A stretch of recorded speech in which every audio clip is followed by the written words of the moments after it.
So good morning everyone. Are you able to hear me? Everyone able to hear me? Yes, sir. Okay, good. So let's start for the day.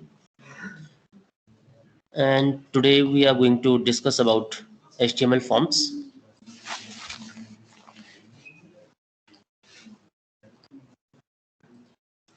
Everyone in the class, please focus on this. So in previous lecture we discussed about HTML tables. So here you can see in the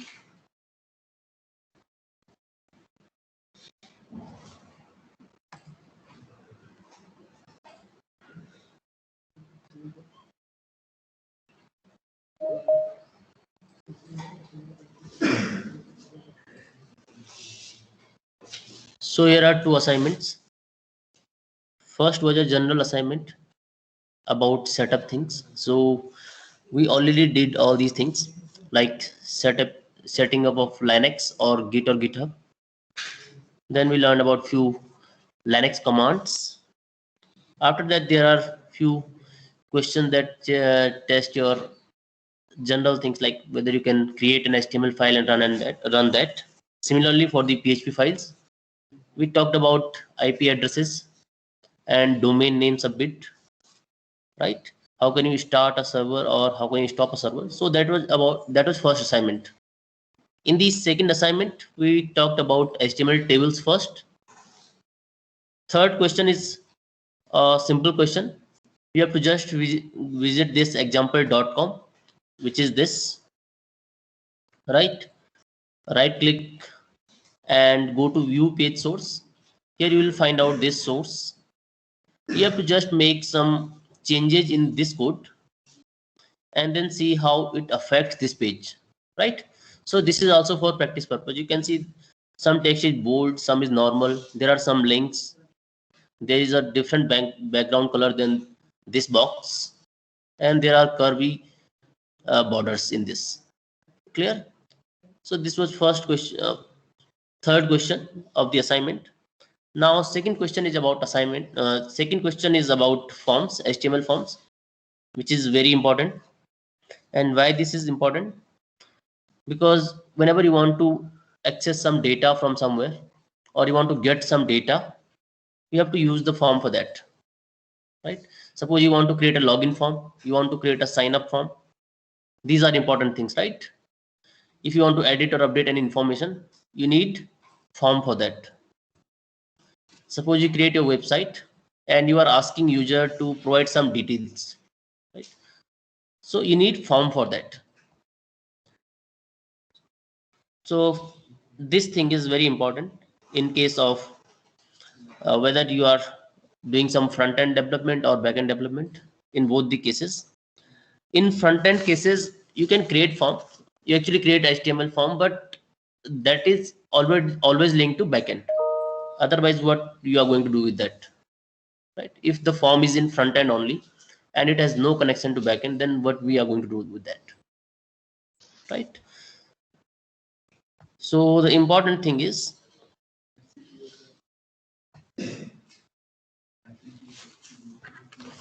let's start with it first, then talk about few concepts of HTML.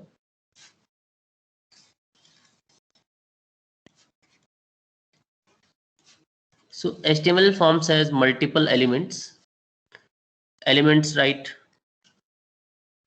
Like input box, and in input box you can take input of different types. You can take a text as input, a number, and if you talk about text could be normal text, like if you enter your name, or other kind of inputs, like you can take email as a field. So in this case we need to take input of type email, right? Although this is also input box, but this is a different kind of input box. You can also use some validation here.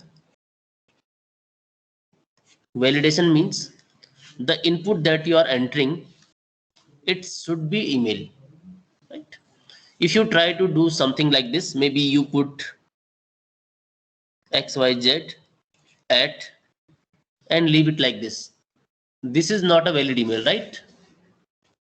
But in case of name, if you are entering some name, if you put xyz at, maybe it allows it. Or if you put some validation that at should not be allowed,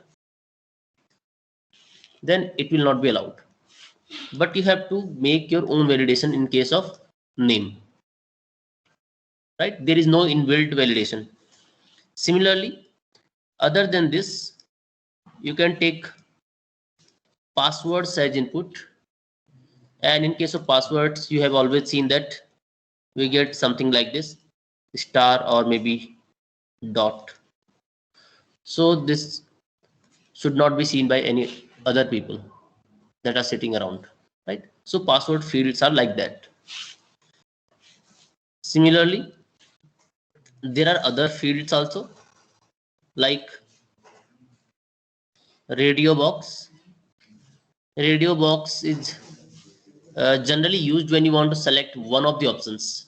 Suppose there are option of selecting gender, then in one case it's male, it's female, and if you want someone to select these options, if he selects male, then females will be unchecked automatically if one is selected. If someone wants to select female, then male would be unchecked automatically. So this is property of radio box, that you can't select both the options at one time. If you want to select multiple options, for that we have check boxes. In case of check boxes, it is made something like this, a square or maybe rectangular box. You can select any of them. You can check like this, right? So these many things you can take as input from the form. So the tag that we use for the form is something like this, form, and then you have to close the form like any other HTML element, right? So this is very basic thing, that form should be something like this. This is basic structure of the form, right? But other than this, there are some important things inside this form, and those things are called attributes. You have to use attribute in front of this form. One of them is method, and method is generally get or post. These are two methods which define how the data will be processed further, right? If you are entering get method or you are entering post method, that will decide how the data will reach the server, right?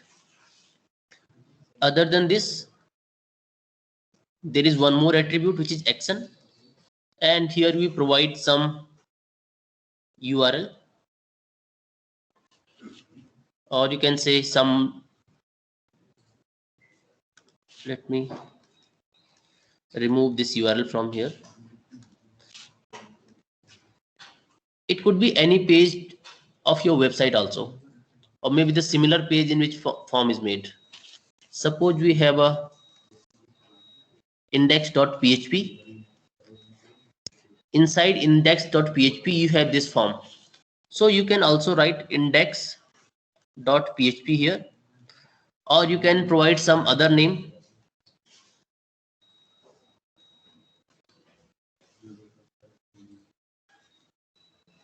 and then you have to close this tag, right? So what this action does, this form is going to take some data, right? Form will take some input.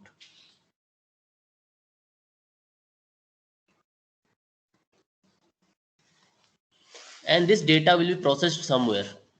So this action page or whatever page we are putting inside action, this is going to tell us which page is going to process that data, right? Clear? So it means in this case index.php will process the form data. This is clear, everyone? This is just theoretical part. We'll discuss it practically. What does it mean actually? So we have these two things that are very important.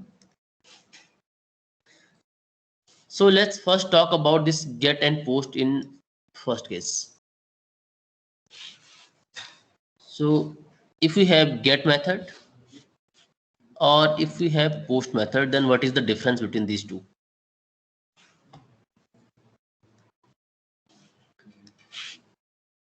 So in case of get, whenever you are using get method, data will be appended to the URL.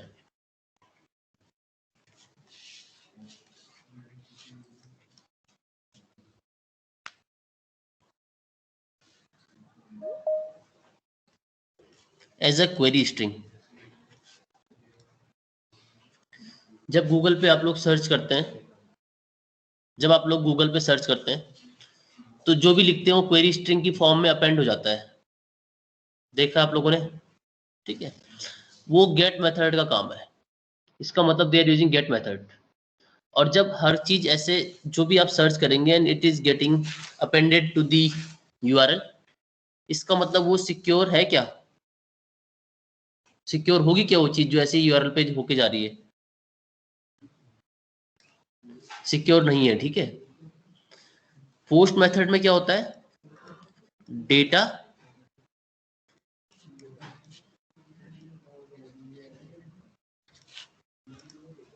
Inside header, data header के साथ जाएगा और ये पूरी तरह से secure होगा। It means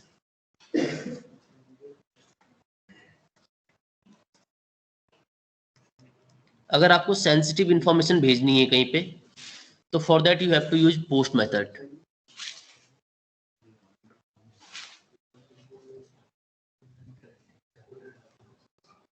और गेट मेथड का यूज आप तब करेंगे जब आपको कोई इनसेंसिटिव इंफॉर्मेशन भेजनी हो, जिसका अगर लीक हो भी जाए तो फर्क नहीं पड़ता है बहुत ज्यादा, ठीक है। जैसे एग्जांपल के लिए, अगर आप गूगल सर्च कर रहे हैं तो कर लीजिए गेट मेथड यूज, कोई फर्क नहीं पड़ता है ज्यादा। बट इन केस ऑफ कोई आपकी क्रेडिट कार्ड की इंफॉर्मेशन है या आपकी ईमेल एंड पासवर्ड का कॉम्बिनेशन है, देखो ईमेल और पासवर्ड का कॉम्बिनेशन डेंजरस चीज है अगर लीक हो जाती है।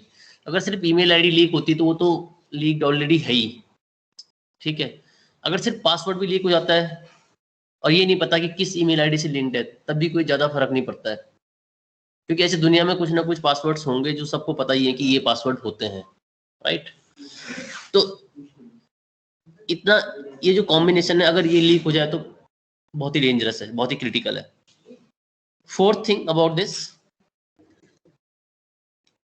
इसकी लिमिट होती है। डेटा लेंथ पे देयर इज अ लिमिट।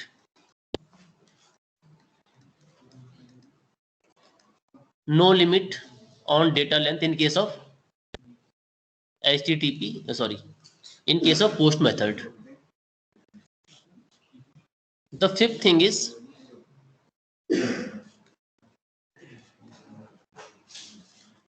अगर आपको गेट मेथड के थ्रू डेटा भेजना है तो आपको सिर्फ टेक्स्ट डेटा भेज सकते हैं।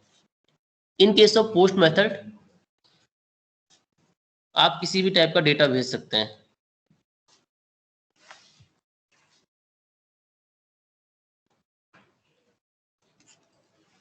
ठीक है।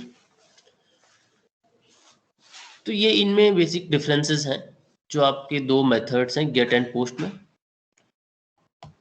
तो आपको इनमें से कोई एक यूज करना है डिपेंडिंग ऑन द सिचुएशन। कई बार आपको गेट यूज करना पड़ सकता है, कई बार आपको पोस्ट यूज करना पड़ सकता है, लेकिन जब भी आप फॉर्म बनाएंगे इनमें से किसी को यूज करना पड़ेगा आपको, और वो मैंने आपको बता दिया किस तरीके से लिखना है। तो अभी हम डेमो देखेंगे किस तरीके से काम कर रहा है। कुछ पेजेस बनाएंगे, उसमें कुछ इनपुट लेंगे और देखेंगे किस तरीके से प्रोसेस हो रहा है। इतना सबको क्लियर है, समझ में आ रहा है सबको? कोई क्वेश्चन पूछना है किसी को?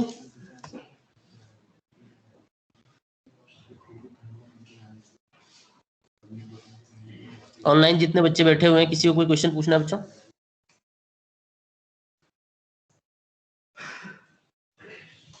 Any question? Anand Raj, who is Anand Raj? No sir, no question. No question. Anshika?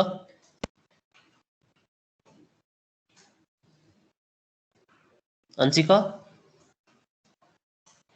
No question, sir. No question, everything is clear? Yes, sir. Okay, Jyoti Bisht?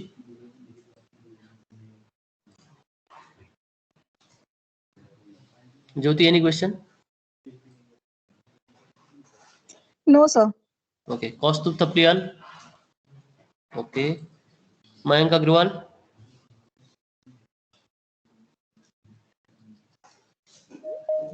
Mayank, any question? Preeti, any question?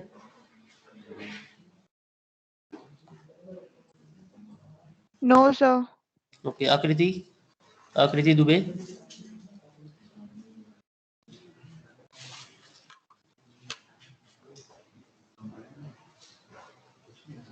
No question आकृति?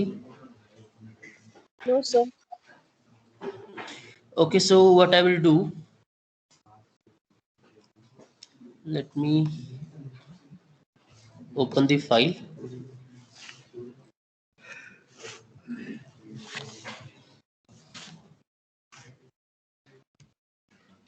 I will create a form here, right?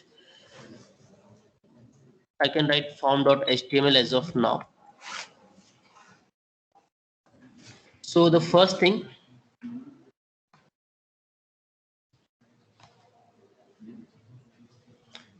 that I need is form field.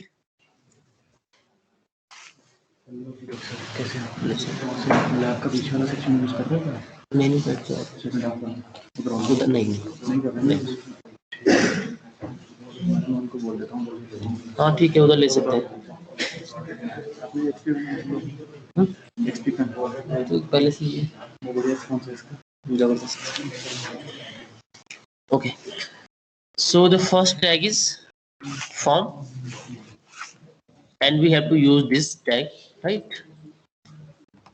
अगर आपको method use करना है then you can use get method और post method, and action अभी के लिए कोई जरूरी नहीं कुछ आपको लिखना है यहाँ पे। You can write name of this page only. अब आपको इनपुट लेना है। So फर्स्ट केस में सिर्फ हम दो तीन चीजें देख रहे हैं। We'll take name as input, user email ID और maybe password, right? We'll take three things. So first you have to write some information like user name, जो कि यूजर को दिखाई देगी वहां पे, ठीक है? और उसके आगे you have to write input, then type।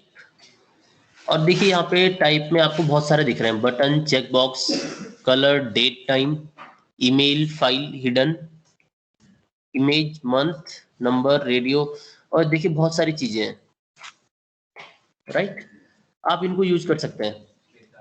When you want to submit the data, you have to use input type submit. If you want to reset the whole form, then you have to use input type reset. Radio के लिए radio, check box के लिए check box, and so on. इस तरीके की चीजें हम use करेंगे, वो धीरे धीरे आपको पता चल जाएंगी। जो आपको यूज करना होगा, you have to use that kind of type. ठीक है, फाइल इनपुट करने से ब्राउज का जिसमें ऑप्शन आता है, then you have to use this file. ठीक है, कई बार आपको ये टाइप हिडन की भी जरूरत पड़ सकती है। In some cases you might need this hidden type. उसमें आपको जो भी लिखना होगा, इस जो भी इनपुट होगा आपका, वो आपका हिडन रहेगा, पेज में दिखाई नहीं देगा, but you will use that data. Clear? Email के लिए ईमेल यूज करना है एंड सो ऑन। तो अभी हम फिलहाल टेक्स्ट लिख रहे हैं क्योंकि नेम में हम टेक्स्ट लेना चाहते हैं, और इसको फिलहाल इतना छोटा सा करते हैं, बहुत ही बेसिक है ये, इतना करते हैं अभी, क्योंकि इसमें और भी बहुत सारी चीजें आने वाली हैं। उसके बाद हमको न्यू लाइन में जाना है, तो विल यूज BR। इसके बाद if I want to use password field, तो इनपुट टाइप, और फिर आपको पासवर्ड लिखना पड़ेगा, इससे पासवर्ड का फील्ड बन जाएगा।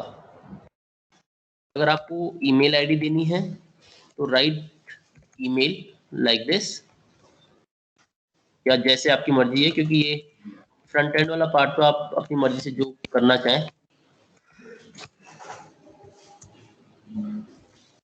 इतना करने से आपका एक फील्ड बन जाएगा। ठीक है, यूजर नेम का, पासवर्ड का और ईमेल का। तो एक बार इसको रन करके देखते हैं।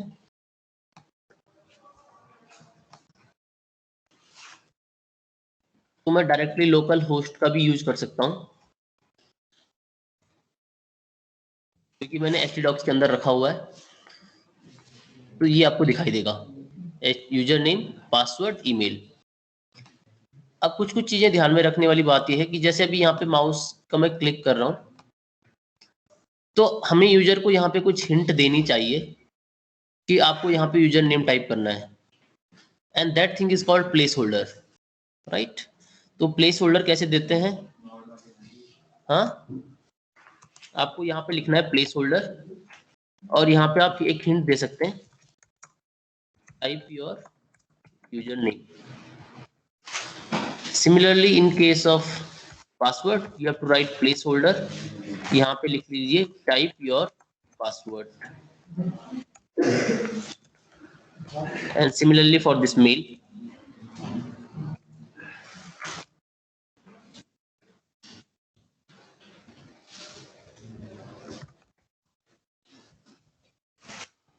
तो ये सब प्लेस होल्डर बन जाएंगे। I will refresh this page. अब आप देख सकते हैं यहाँ पे हिंट आ रही है, दिख रहा है सबको? तो इस तरीके से फॉर्म बनाएंगे, type your user name, type your password, type your email. तो अब ये दो तीन चीजें हैं। अब एक बार हमने देखो, जब फॉर्म सबमिट होगा तो उसके लिए कुछ एक बटन होना चाहिए जिसको हम क्लिक कर सकें, and then data will go to server. तो उसके लिए हमें क्या करना है, एक बटन बनाना है which is type submit button. उसके लिए कुछ आपको आगे लिखने की जरूरत नहीं है, लिखना चाहते हैं आपकी मर्जी, लेकिन बटन के ऊपर लिख सकते हैं आप कि डेटा सबमिट करना है, इनपुट टाइप सबमिट, और इसकी कुछ वैल्यू अगर आप देना चाहें तो वैल्यू से ये जो लिखा हुआ होगा उसके ऊपर बदल जाएगा, बट फिलहाल इस वैल्यू की बिना देखते हैं। सबमिट ऑटोमेटिकली आ जाएगा, ये देखिए यहाँ पे जब भी क्लिक करेंगे तो डेटा सर्वर के पास जाएगा। अभी हमारे पास स्पेसिफिकली यहाँ पे कोई सर्वर नहीं है, बट डेटा हमारा जाएगा यहाँ से। ठीक है, कहाँ जाएगा वो एक अलग बात है। तो डेटा आप एक्सेस भी कर सकते हैं किसी तरीके से। कोई क्वेश्चन किसी को इतने में? कुछ पूछना है किसी को? ठीक है, I think there is no question. तो आपने सबमिट लिखा और सबमिट से ऐसा आ गया। क्लियर?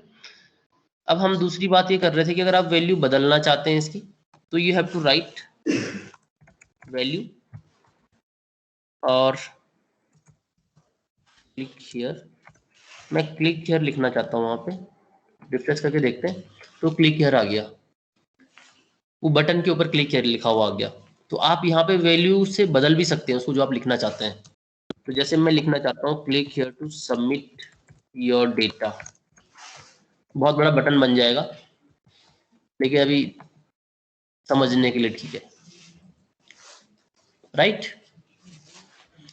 सो यहाँ पे आप लिखेंगे यूजर नेम मान लीजिए मैं अपना लिख लेता हूँ, पासवर्ड 1 2 3 डाल रहा हूँ मैं, और ईमेल आईडी में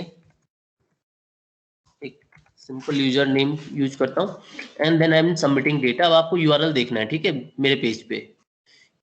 जैसे मैंने सबमिट किया, यहाँ पे कुछ आया, देखो यहाँ पे एक क्वेरी स्ट्रिंग आई यहाँ पे, राइट, एक क्वेरी स्ट्रिंग आई है, आपको दिखाई दे रही होगी क्वेरी स्ट्रिंग, सबको दिख रही है? ये मैंने यहाँ पे मार्क भी किया था, इसको भी देखो, यूआरएल पे देखो, दिख रहा है? form.html के बाद लिखो एक क्वेरी स्ट्रिंग बनी हुई आ रही है, तो यहाँ से डेटा जाता है, राइट। बट डेटा जब जाता है, डेटा के जाने के लिए क्या होना चाहिए? डेटा के जाने के लिए कुछ आइडेंटिफायर होना चाहिए कि किसका डेटा कौन सा है। जैसे यूजर नेम का डेटा कौन सा है, पासवर्ड का डेटा कौन सा है, ईमेल का डेटा कौन सा है। तो there will be something like this. जैसे मैं गूगल पे भी आपको ट्राई करके दिखा देता हूँ। जैसे मैं गूगल पे गया, ठीक है, और मैंने यहाँ पे लिखा जावा स्क्रिप्ट, तो आप अगर क्वेरी स्ट्रिंग में देखेंगे ऊपर, तो देखो ये चीजें कुछ लिखी हुई है, ये गूगल ने बहुत सारी चीजें बना ली। यहाँ पे स्पेसिफिकली जावा स्क्रिप्ट जो आपकी क्वेरी हुई है, ठीक है, गूगल ने इस तरीके से इसको ब्रेक किया है। तो जब भी आप कोई फॉर्म बनाएंगे तो डेटा किसी ना किसी तरीके से सर्वर के पास जाएगा। लेकिन कुछ इंपॉर्टेंट चीजों का ध्यान रखना पड़ेगा आपको, जिसमें आइडेंटिफायर की बात कर रहा हूं। हर एक इनपुट एलिमेंट्स के अंदर कुछ एट्रीब्यूट्स होते हैं। जैसे एक एट्रीब्यूट अभी मैंने आपको बताया था, कौन सा वाला? प्लेस होल्डर, ये एट्रीब्यूट है, एक इनपुट एलिमेंट का एट्रीब्यूट है ये। ऐसे एक दूसरा है रिक्वायर्ड। रिक्वायर्ड क्या करता है कि जो डेटा आपको चाहिए कि यूजर को डालना ही डालना है, उसको आप रिक्वायर्ड फील्ड बना देंगे। जैसे मैं यहाँ क्लिक किया टू सबमिट योर डेटा कर रहा हूँ, तो अभी इसे कोई फर्क नहीं पड़ रहा है, आप डेटा सबमिट कर रहे हो, कर लो, कोई दिक्कत नहीं है। लेकिन मैंने टाइप ईमेल लिखा हुआ था, तो यहाँ पे जैसे मैं XYZ लिखता हूँ, सबमिट करने की कोशिश कर रहा हूँ, तो क्या बोल रहा है? Please include an at in the email address, XYZ is missing an at. ऐसा क्यों बोल रहा है? क्योंकि ये वैलिडेशन ऑटोमेटिकली आपको HTML ने दे रखा है कि अगर आप ऐसा करेंगे तो इसके बाद कुछ पार्ट आना चाहिए। एक रेगेक्स उसने बनाया होगा, रेगुलर एक्सप्रेशन बनाया होगा, उसके बेसिस पे चेक कर रहा है कि ईमेल आईडी वैलिड है या नहीं है। तो you can see this email ID is invalid. अगर मैं यहाँ पे कुछ ऐसा लिख दूं yahoo.com, या सिर्फ याहू लिखता हूँ, देखते हैं अब उसको, अब उसे लग रहा है ठीक है, .com उसने चेक नहीं किया, उसे लग रहा है एट के बाद आपने कुछ लिख दिया। .com की कोई जरूरत नहीं है वैसे। जैसे XYZ एट जैसे gu.ac.in है, तो इसमें क्या .com नहीं है, लेकिन ईमेल आईडी वैलिड हो सकती है अगर हम बना दें तो। क्लियर? ये बात समझ में आ रही है? तो रिक्वायर्ड फील्ड आपको कैसे यूज करना है? अभी रिक्वायर्ड यूज नहीं किया हमने, हम करने वाले हैं। रिक्वायर्ड का मतलब है कि इस डेटा को एंटर तो करना ही पड़ेगा, इसको खाली नहीं छोड़ सकते आप। सिमिलरली पासवर्ड वाला फील्ड ये खाली नहीं छोड़ सकते आप, ये हम चाहते हैं। ईमेल आईडी वाला फील्ड खाली नहीं छोड़ सकते आप, ये हम चाहते हैं। अब इसको रिफ्रेश करके एक बार देखते हैं फिर से। अब मैं सबमिट करने की कोशिश करता हूं, तो कह रहा है please fill in this field. मान लीजिए यूजर मैंने एंटर कर दिया, फिर सबमिट करने की कोशिश करता हूं, कह रहा है please fill in this field. क्यों? क्योंकि एंटर तो करना ही पड़ेगा कुछ ना कुछ, क्योंकि रिक्वायर्ड फील्ड हमने बना लिया है। Everyone getting me? सबको समझ में आ रहा है इतना क्या हो रहा है अभी तक? आपकी जितनी भी क्लासेस हैं, this is one of the most important class, क्योंकि हम फॉर्म की बात कर रहे हैं। ठीक है, पूरे कोर्स में फॉर्म की बहुत जरूरत पड़ने वाली जगह जगह पे, राइट। इसको समझना बहुत जरूरी है, और इसमें बहुत सारे कॉन्सेप्ट्स हैं एक साथ। Email ID, click here to submit. अभी इसमें भी बता रहा है कि please fill in this field. इससे पहले क्या था? इससे पहले आप कोई ब्लैंक फील्ड भी सबमिट कर दे रहे थे, तब भी काम चल रहा था, राइट। तो यहाँ पे मुझे कुछ ना कुछ एंटर करना पड़ेगा। ये एंटर कर दिया। अब अगर मैं सबमिट करूं तो अब सही तरीके से फॉर्म सबमिट हो रहा है। कहाँ हो रहा है एक अलग बात है, अभी अभी हमें उसमें जाने की जरूरत नहीं है कि कहाँ पे सबमिट हो रहा है, but we are submitting form. But get के केस में क्या होता है, क्वेरी स्ट्रिंग यहाँ ऊपर लिखी हुई आ जानी चाहिए थी, वो नहीं आ रही है। ठीक है, किसी को आइडिया है फॉर्म का पहले से कि क्या प्रॉब्लम है इसमें? Can anyone answer me? कोई बता सकता है इस फॉर्म में मुझे अभी और क्या करना चाहिए कि ये फॉर्म सही तरीके से सबमिट हो जाए? अभी सबमिट हो नहीं पा रहा है, ये क्वेरी स्ट्रिंग में कुछ लिखा हुआ नहीं आ रहा है। href पे रेफरेंस, नो एनीवन एल्स? हाँ कोई आकृति आप बोल रही है कुछ, ज्योति। बोलिए।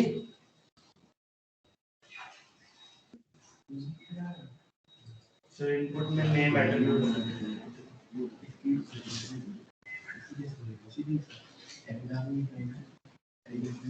कोई और बताना चाहता है कुछ?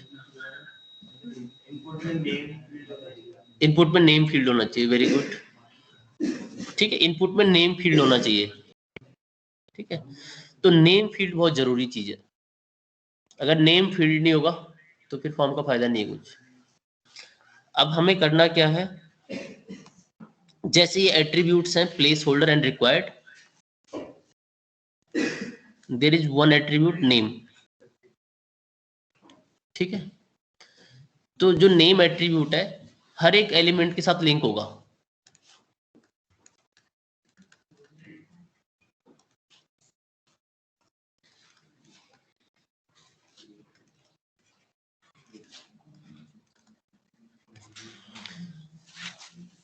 तो जो भी आप फॉर्म में एलिमेंट बना रहे हैं हर एक के साथ ऐसा कुछ एक element name input name attribute linked होगा। कैसे? जैसे आपने ये बनाया यहाँ पे यूजर नेम वाला, एक और फील्ड बनाया आपने पासवर्ड वाला, और मान लीजिए ईमेल वाला भी बना लिया साथ में। ये 3 फील्ड हैं आपके।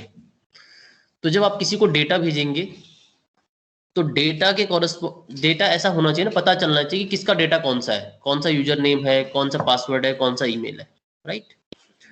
आप लोगों में से पाइथन किसने पढ़ी है? पाइथन का आइडिया किसको है? थोड़ा बहुत है, ठीक है। आपने उसमें एक डिक्शनरी नाम की चीज सुनी होगी। पीएचपी पहले पढ़ी है किसी ने? थोड़ा बहुत पढ़ी है। एक एसोसिएटिव एरे नाम की चीज सुनी है? ठीक है। अगर मान लीजिए किसी ने कोई भी प्रोग्रामिंग लैंग्वेज नहीं पढ़ी है, या जावास्क्रिप्ट किसने पढ़ी है थोड़ा बहुत? ठीक है, जावास्क्रिप्ट थोड़ा बहुत पढ़ी है आपने। इसमें आपने ऑब्जेक्ट नाम की एक चीज सुनी होगी। ठीक है, या अगर आपको इनमें से कुछ भी नहीं पता है, नॉर्मल इंग्लिश वाली डिक्शनरी तो पता ही होगी आपको। ठीक है, नॉर्मल जो इंग्लिश वाली डिक्शनरी है, इंग्लिश टू इंग्लिश या इंग्लिश टू हिंदी या कोई भी लैंग्वेज, उससे फर्क नहीं पड़ रहा है। बट इन दिस केस हाँ बोलिए।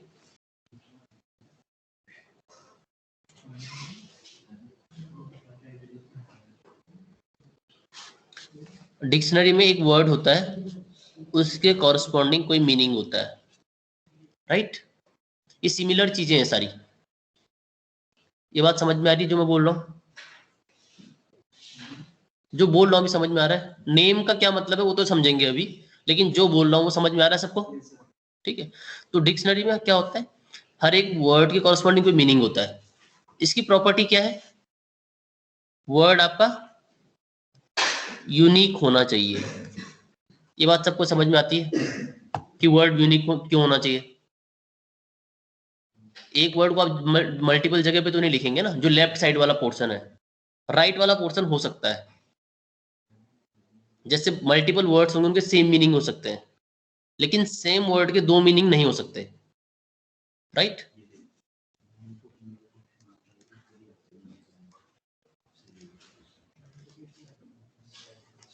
ये प्रॉपर्टी समझना बहुत जरूरी है। सिमिलरली अब क्या होगा, हर एक बॉक्स के साथ, हर एक इनपुट बॉक्स के साथ एक नेम एट्रीब्यूट अटैच होगा। ठीक है। जैसे यूजर नेम आपने डाला, तो ये यूजर नेम मान लीजिए आपने इसको नेम बना दिया, या इसका नेम फील्ड में रख लेता हूं यूजर नेम। पासवर्ड का मान लीजिए मैं रख लेता हूं पासवर्ड। हम कोशिश करेंगे कि सारे स्मॉल में ही रखें, इसमें जो नेम एट्रीब्यूट है उसमें कैप्स वगैरह करने की कोशिश ना करें। ईमेल को मान लीजिए आपने ऐसे रख ले ईमेल, ये सारे नेम फील्ड है, और इस नेम फील्ड के कॉरस्पॉन्डिंग वो वैल्यूज होंगी जो आपने फिल की होंगी। जैसे मान लीजिए आपने यूजर नेम में अपना नाम डाला और पासवर्ड में भी वही डाल दिया, तो ये प्रॉपर्टी फॉलो हो रही है कि यूजर नेम, यहाँ पे कोई म्यूट कर लो, मुझे वापस आ रही है अपनी आवाज, म्यूट कर लीजिए आप लोग, आप में से किसी का सिस्टम ऐसा है जो म्यूट नहीं है, ठीक है। यूजर नेम जो है, मुझे मेरी आवाज वापस आ रही है, सबका म्यूट है ना, ठीक है। यूजर नेम यूनिक होना चाहिए, पासवर्ड आपका जो यूजर नेम कौन सा, नेम वाला part, name should be unique. तो यूजर नेम मैंने नेम रखा है, उसका नेम जो है वो यूजर नेम रखा है, तो इसको यूजर नेम के नाम से जाना जाएगा। इस फील्ड को पासवर्ड के नाम से जाना जाएगा, इस फील्ड को ईमेल के नाम से जाना जाएगा। तो कई बार ऐसा हो सकता है कि यूजर नेम हमने ईमेल आईडी रख दी, पासवर्ड भी रख दिया और ईमेल आईडी तो वो है ही, तो वैल्यूज उनकी सेम हो सकती है सबकी, बट इनके नेम अलग अलग होने चाहिए। कोई क्वेश्चन इसमें इतने में किसी को, बोलो।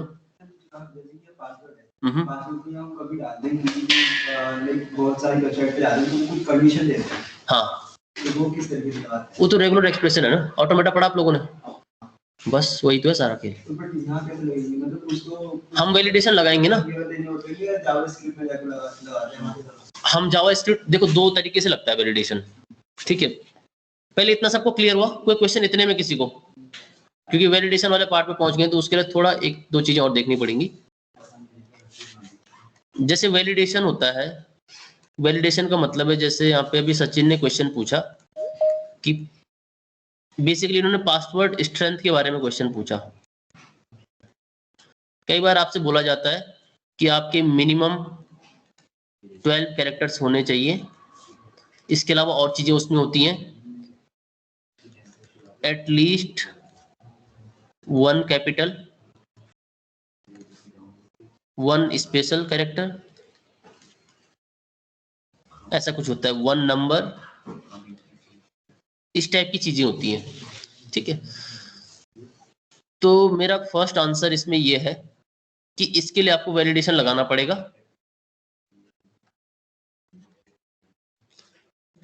खुद से, सेल्फ वैलिडेशन। पहली बात सबको समझ में आ रही है कि खुद से करना पड़ेगा हमें, इसको इंश्योर हमें खुद से करना पड़ेगा। जैसे ऊपर मैंने आपको रिक्वायर्ड फील्ड बताया या टाइप ईमेल बताया, वो हमारा खुद का वैलिडेशन नहीं है, वो इनबिल्ड वैलिडेशन है, राइट। जैसे इनबिल्ड वैलिडेशन में ईमेल आईडी में .com की जरूरत नहीं है, .ac.in भी चल जाएगा, लेकिन मान लीजिए आपको किसी एक स्पेसिफिक फील्ड से करवाना है, उसमें अपना वैलिडेशन रखेंगे आप। हो सकता है ना किसी ऑर्गेनाइजेशन के लिए स्पेसिफिकली इन्हीं लोगों को अलाउ करना है, तो उस केस में आप ये करेंगे कि उस कंपनी के या उस ऑर्गेनाइजेशन के लोग कौन कौन से, उनकी आईडी का टाइप क्या है एंड में। एक ऑर्गेनाइजेशन का तो फिक्स होगा, जैसे ग्राफिक रखा है gu.ac.in, तो वैसे ही यहाँ पे किसी ना किसी का फिक्स होगा, तो उस बेसिस पे भी रख सकते हैं या ऑटोमेटिक वाला भी यूज कर सकते हैं जो है।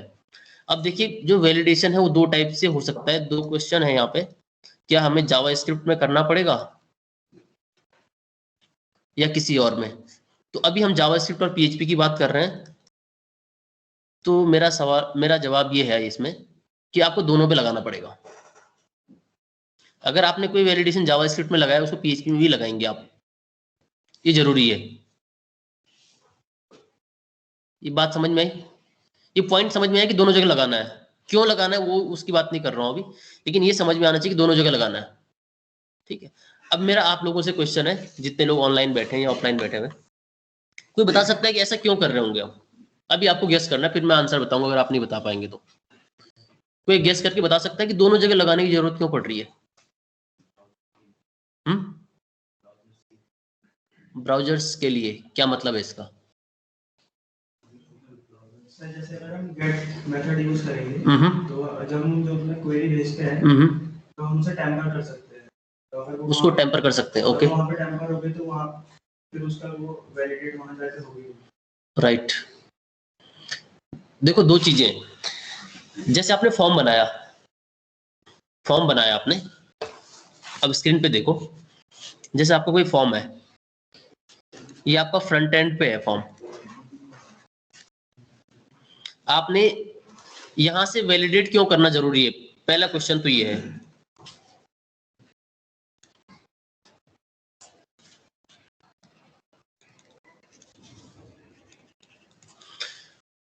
आपका नाम क्या है? आयुष। आयुष ने एक आंसर दिया है कि जैसे मान लीजिए कोई क्वेरी डाली हमने, उसको किसी ने टेम्पर कर दिया तो फिर तो दिक्कत हो जाएगी, है ना। इसलिए बैकएंड में हमको जरूरी है कि वैलिडेशन तो लगना चाहिए। ये बात सब एग्री करते हैं कि ऐसा होना चाहिए। अगर क्वेरी टेम्पर हो गई तो यार बैकएंड में लगा दो, इससे अच्छा तो फिर सही रहेगा। अब मेरा क्वेश्चन ये है कि अगर बैकएंड में लगा दी तो फिर फ्रंट एंड में क्यों लगानी है? बैकएंड में तो डेटा ऑटोमेटिकली वहीं जाना है सारा का सारा। कोई टेम्पर भी कर रहा है तो वहां अगर टेम्पर होके पहुंचेगा तो बैकएंड में कोई चेक कर लेगा ना। फ्रंट एंड पे क्यों लगाना है फिर हमको? फ्रंट एंड पे छोड़ देते हैं, मत लगाओ। क्रॉस साइट स्क्रिप्टिंग नाम की वल्नरेबिलिटी एग्जिस्ट हो जाएगी, इसका क्या मतलब है आपका? जैसे कुछ एग्जांपल से बताओ। जैसे आपने इनपुट फील्ड सर्वर पे चेक करा है, मैं यहाँ पे अलर्ट करके डॉक्यूमेंट डॉट कुकी है, तो कुकी शो हो गई तो मैं कुकी को स्टील करके आपका ऑथेंटिकेशन एक्सेस ले सकता हूँ। तो फिर आप चाहे बैकएंड पे चेक करें चाहे कोई भी चेक करें, उसका कोई फर्क नहीं पड़ेगा वो, ठीक है। और कुछ, और कोई रीजन? ऑनलाइन जो बच्चे बैठे हैं कोई बताना चाहेगा?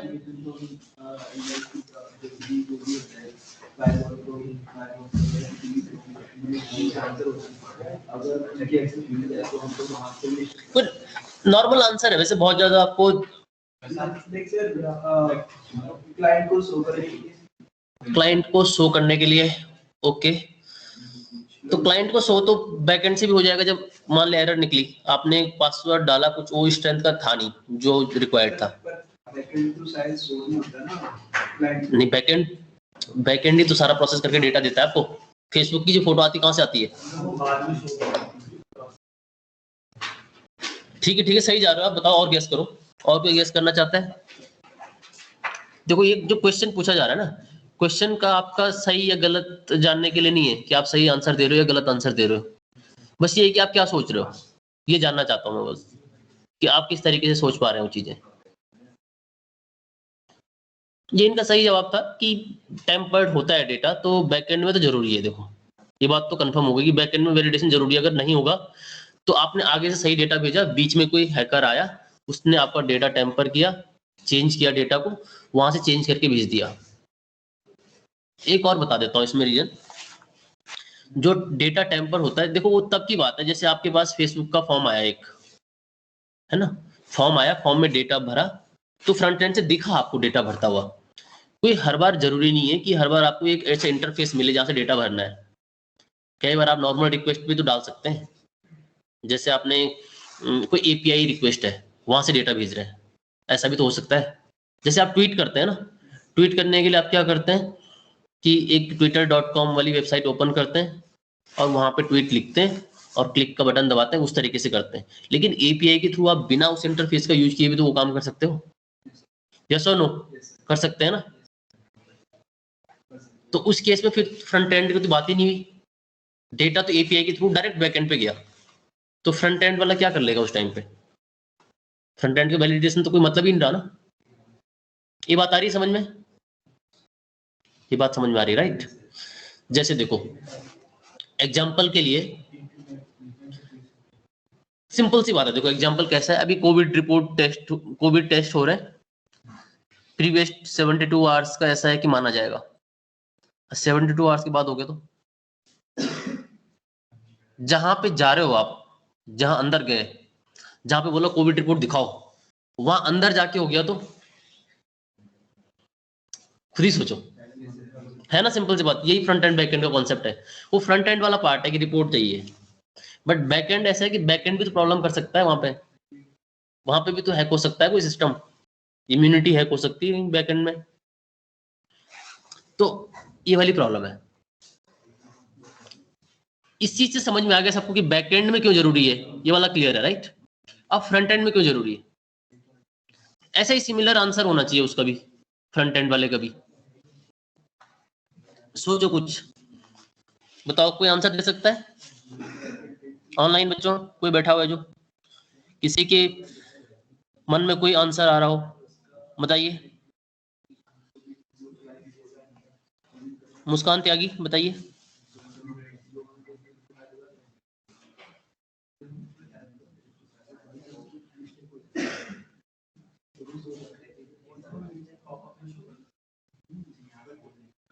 मुस्कान अगर आप कुछ बोल रही तो आपकी आवाज नहीं आ रही है। मेगा,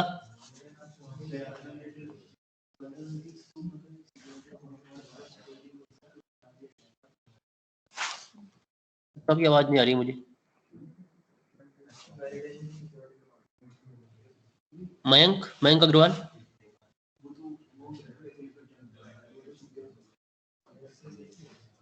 कुछ बोलना चाहता है मयंक अग्रवाल।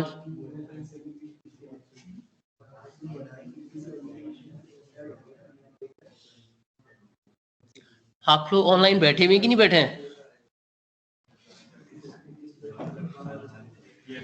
प्रीति, यस सर। प्रीति दास, बैठे हो तो जवाब दो। हितेश, कौन है Hitesh? Yes sir. Yes sir. बताइए, सर नहीं आईडिया। क्वेश्चन बताओ फिर। सर वो वैलिडेशन वाला पार्ट। क्या क्वेश्चन क्या था? सर वैलिडेशन का जो आप पूछ रहे थे। नहीं वैलिडेशन में पूछ रहा हूँ, क्वेश्चन क्या है? सर वो देखो कई बार आंसर जरूरी नहीं है, मेरे को क्वेश्चन ही जानना है, क्वेश्चन क्या है।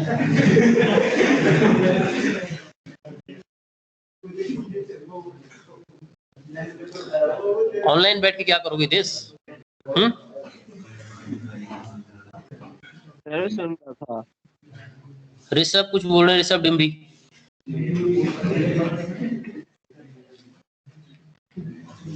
अनम्यूट करके बोलो ऋषभ।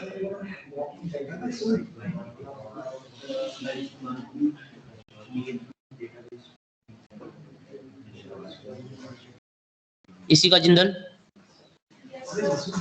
अच्छा आप यहीं बैठी हैं, बताइए।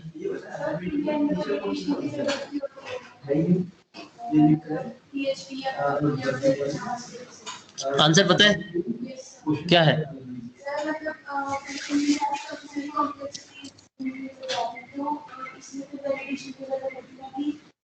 जो यूजर है उसकी भी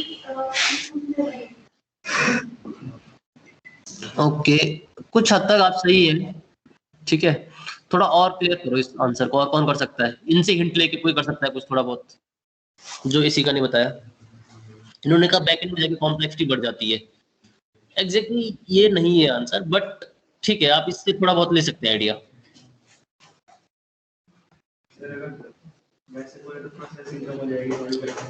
प्रोसेसिंग कम हो जाएगी, या आप ऐसे कहते हो प्रोसेसिंग टाइम कम हो जाएगा, ये जरूरी बात है। आप सोचो आपने पासवर्ड गलत डाला, कितनी बार गलत डालते हैं आपको ध्यान भी होगा। जब आपसे पूछा जाता है कि पासवर्ड की स्ट्रेंथ ये होनी चाहिए, आप कोशिश करते हैं अपनी तरफ से स्ट्रॉन्ग बनाने की, वो कहते हैं नहीं मुझे कुछ और चाहिए, है ना। आप कुछ और डालते हो, कहते हैं नहीं नहीं कुछ और चाहिए। अगर वो चीज हर बार सर्वर पे जाएगी तो सोचो कितना टाइम कंज्यूम होगा, ठीक है, कितना टाइम कंज्यूम होगा। टाइम एक इंपॉर्टेंट फैक्टर है यहाँ पे, ठीक है। तो बैकएंड क्यों जरूरी है ये तो बता दिया था, ठीक है, इन बच्चों ने, आयुष ने एंड सचिन ने। ओके ऋषभ नो प्रॉब्लम, ठीक है।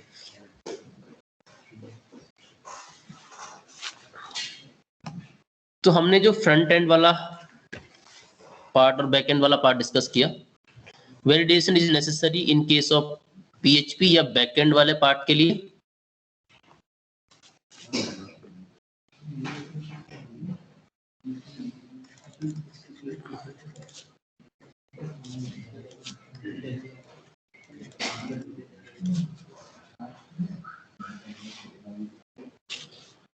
First is input can be modified.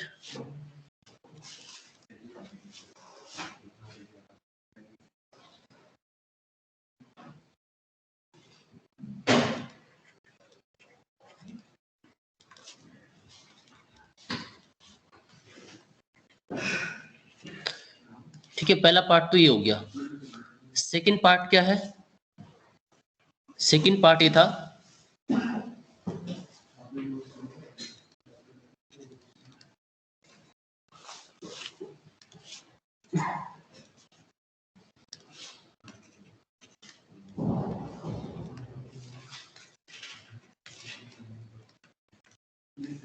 Data API के थ्रू भेजा जा सकता है, तो उसमें फ्रंट एंड यूज नहीं होगा। ये बात तो समझ में आती है आपको? जैसे मैंने आपको ट्विटर का एग्जांपल दिया, ठीक है, तो इसमें एपीआई की जरूरत होती है, तो नो फ्रंट एंड, तो इसमें जावास्क्रिप्ट वाला तो काम नहीं आएगा। अब जावास्क्रिप्ट वाला कहाँ काम आएगा? First thing is time. Time बहुत जरूरी है, क्योंकि ये टाइम लेगा, अदरवाइज आपका सर्वर तक जाने में। पासवर्ड की एक छोटी सी गलती की आपने, पहले सर्वर पे जाएगा, और सोचो सर्वर में जाने में कितने स्टेप होते हैं बीच में, ठीक है। ट्रेस रूट करके देख लो, पता चल जाएगा। ट्रेस रूट कमांड यूज किया आप लोगों ने? ठीक है, ट्रेस रूट कमांड यूज करो। जैसे गूगल पे आपको रिक्वेस्ट करनी है तो ट्रेसर्ट करके कमांड होगी, TRACERT, ठीक है, TRACERT, और फिर अपना जो भी डोमेन नेम है वो डालो, तो आपको पूरा पाथ थ्रू सर्वर दिखाएगा ये, ठीक है। या आप बनी बनाई वेबसाइट्स को यूज कर सकते हैं जो पहले से बनी हुई है। डायरेक्टली लिख लीजिए कि ट्रेस रूट सम आईपी एड्रेस।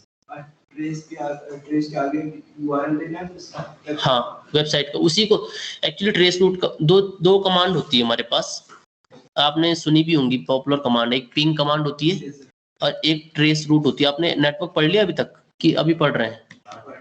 पढ़ लिया नेटवर्क, ठीक है। नहीं मतलब सिलेबस में पढ़ लिया यहाँ पे?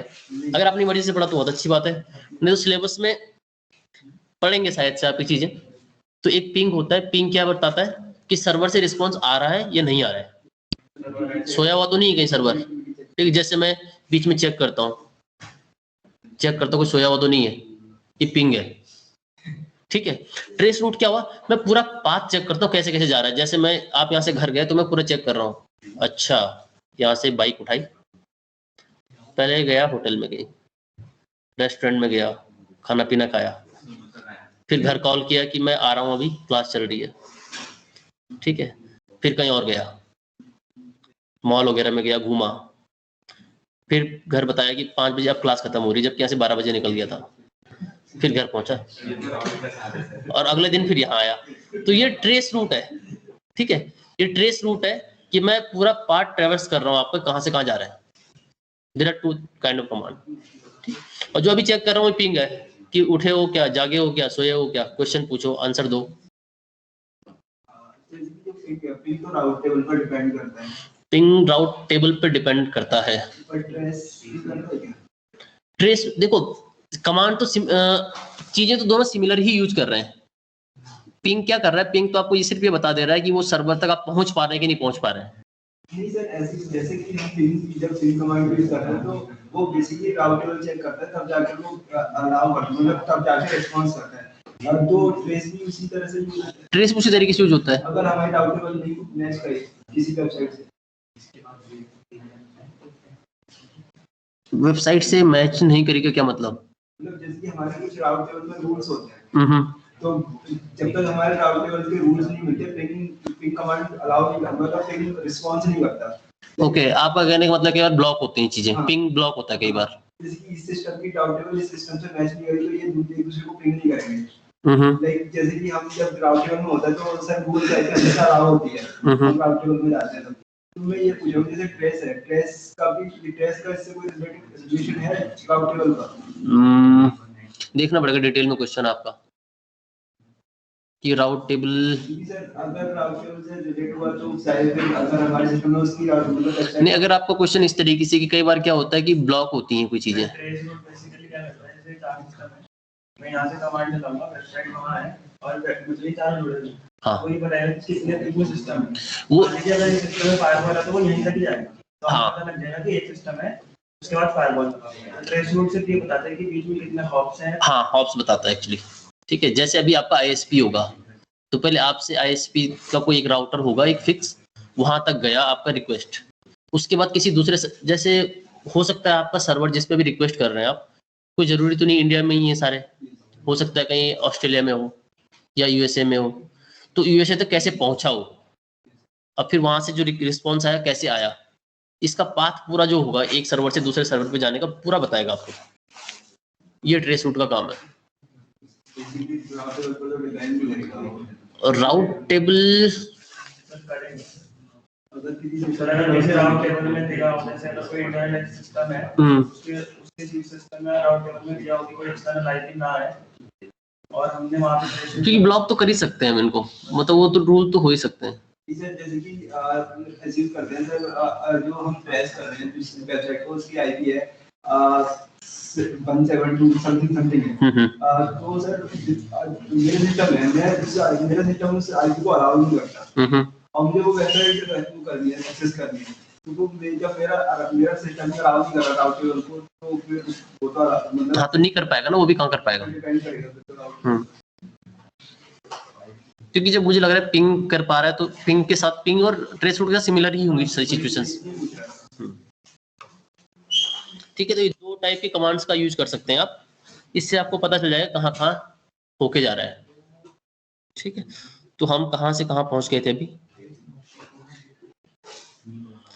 तो ये क्लियर हुआ सबको कि दो वैलिडेशन क्यों जरूरी, मेन इंपॉर्टेंट पार्ट हमारा ये था। अब यहां से हम पहुंच गए कहीं और, वापस जाते हैं।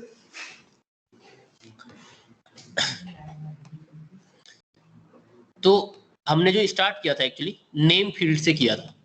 बच्चों ध्यान दो आप फिर से, अगर आप कहीं खो गए तो नेम यूज करेंगे, ये काफी इंपॉर्टेंट चीज है जो आपकी रहनी चाहिए यहाँ पे। तो वन इज नेम, वो हमने यूजर नेम बना दिया, और इसके लिए मैं सिंपल पासवर्ड लिख रहा हूं, और इस वाले के लिए मैं लिख रहा हूं ईमेल। अब क्या होगा, यूजर नेम, पासवर्ड, ईमेल, ये तीन नेम फील्ड होंगे हमारे। ठीक है, और इन तीन नेम फील्ड के साथ कोई डेटा अटैच होगा। ठीक है, तो ये डेटा जो अटैच होगा ये आपको दिखेगा जाता हुआ। इसको रिफ्रेश करते हैं एक बार, फिर चेक करते हैं। ये फॉर्म ओपन हुआ, ये मैंने अपना नाम लिखा यहाँ पे, ये 1 2 3 लिखा यहाँ पे, और यहाँ पे लिख दिया मैंने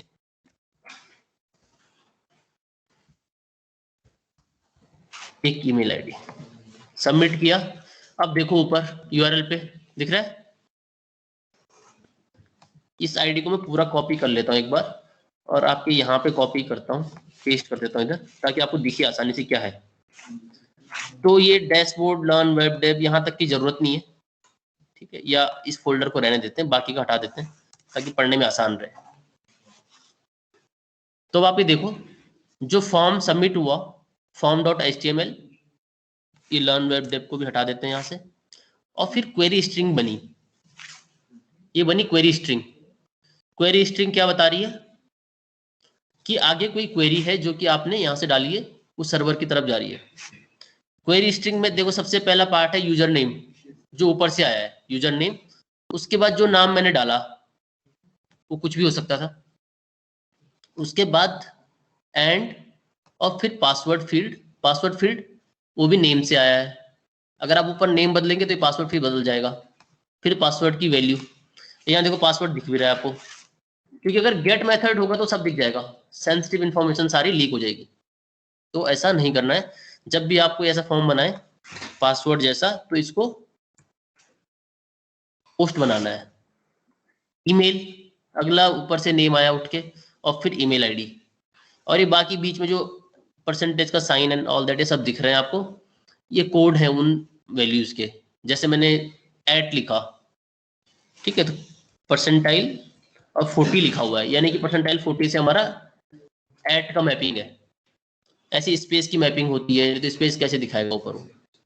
हाँ, परसेंटाइल 20 होता है, आई थिंक, है ना। तो इस टाइप की कई चीजें होती है जिनके कोड होते हैं, वो आपको ऊपर जो परसेंटाइल हैश 20 120 पता नहीं क्या क्या दिख जाता है, वो सारी मैपिंग है उन कैरेक्टर्स की, उन कोड से।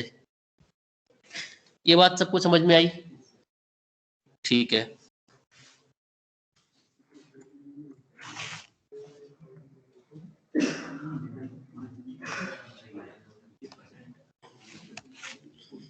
तो अब एक काम करते हैं, अभी आपने देखा गेट मेथड, अब एक काम करते हैं, पोस्ट मेथड देखते हैं। तो मैं गेट की जगह यहाँ पे पोस्ट लिख लेता हूँ। अब फिर से ट्राई करते हैं वही चीज जो अभी हमने की थी। यहाँ जाते हैं और इसको पहले एक बार रिफ्रेश कर लेते हैं। यहाँ पे नाम, यहाँ पे पासवर्ड, यहाँ पे email ID, click here to submit your data. ये ईमेल आईडी कॉपी कर लेता हूँ ताकि बार बार अगर यूज होगी तो यहाँ पर डाल दूंगा। ऊपर क्वेरी स्टिक में कोई डेटा दिखा? अब नहीं दिखा, लेकिन दिखेगा कहाँ? तो वो HTTP हेडर के अंदर होगा। देखना चाहते हैं आप तो राइट क्लिक करो, इंस्पेक्ट पे जाओ, फिर नेटवर्क पे जाओ, ठीक है। अब यहां दिखेगा वो डेटा, उसके लिए, क्योंकि वो अभी एक्टिविटी सारी गायब हो गई जो अभी लिखी थी। तो मुझे फिर से यहाँ पे अपना यूजर नेम पासवर्ड वगैरह डालना पड़ेगा।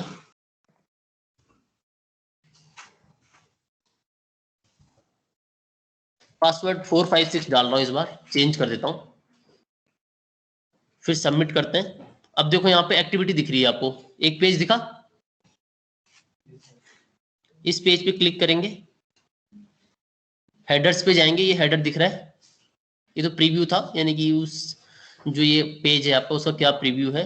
हेडर पे जाएंगे तो ये हेडर दिख रहा है, ये यूआरएल रिक्वेस्ट किया गया, रिक्वेस्ट मेथड पोस्ट है, स्टेटस कोड ओके।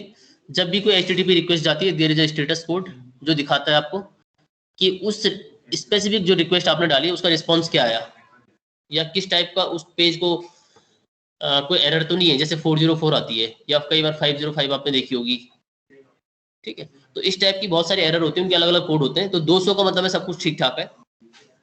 इसमें ही नीचे जाते जाओगे आप तो फॉर्म का डेटा देखो सबसे नीचे दिख रहा है, फॉर्म का डेटा आपको दिख रहा है हेडर के अंदर, ये दिख रहा है सबको, user name, password and email. तो ये सारा डेटा हेडर के अंदर पैक होगा और फिर जाएगा एनक्रिप्टेड होके, ठीक है।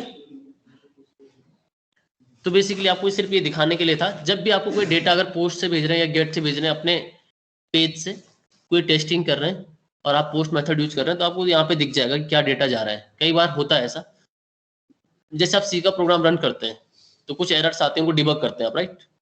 तो ऐसी चीजें आप यहाँ पे भी देख सकते हैं। अभी इन फ्यूचर आप जब कोड करना खुद से स्टार्ट करेंगे तो यू विल फाइंड आउट कि आप नेम, उस एंट्री के अंदर नेम लिखना ही भूल गए या स्पेलिंग मिस्टेक कर दी।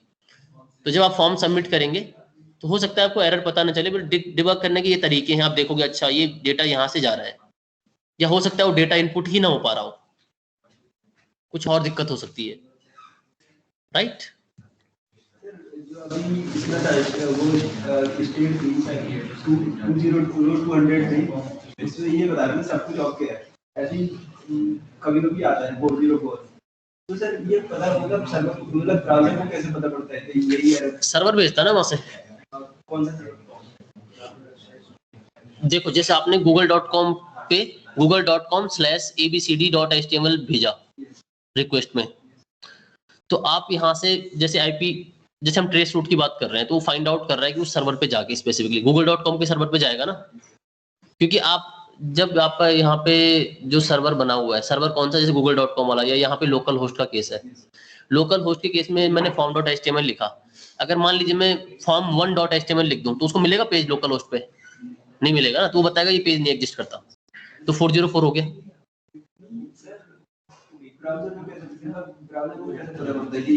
सर्वर भेज रहा है ना, आप रिक्वेस्ट तो जैसे मैंने तुम्हारे घर फोन किया, सचिन है घर में क्या, वो बोलेंगे नहीं है, अभी कॉलेज आया हुआ है, इस टाइप का कुछ या है, सचिन आपका बेटा है, हाँ हाँ यही रहता है।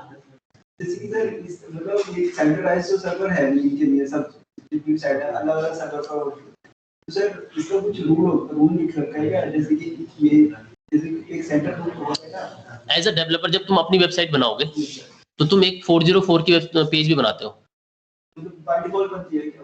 बाय डिफॉल्ट क्यों, डेवलपर का काम है ना सारा, बाय डिफॉल्ट कैसे हो सकता है कुछ भी।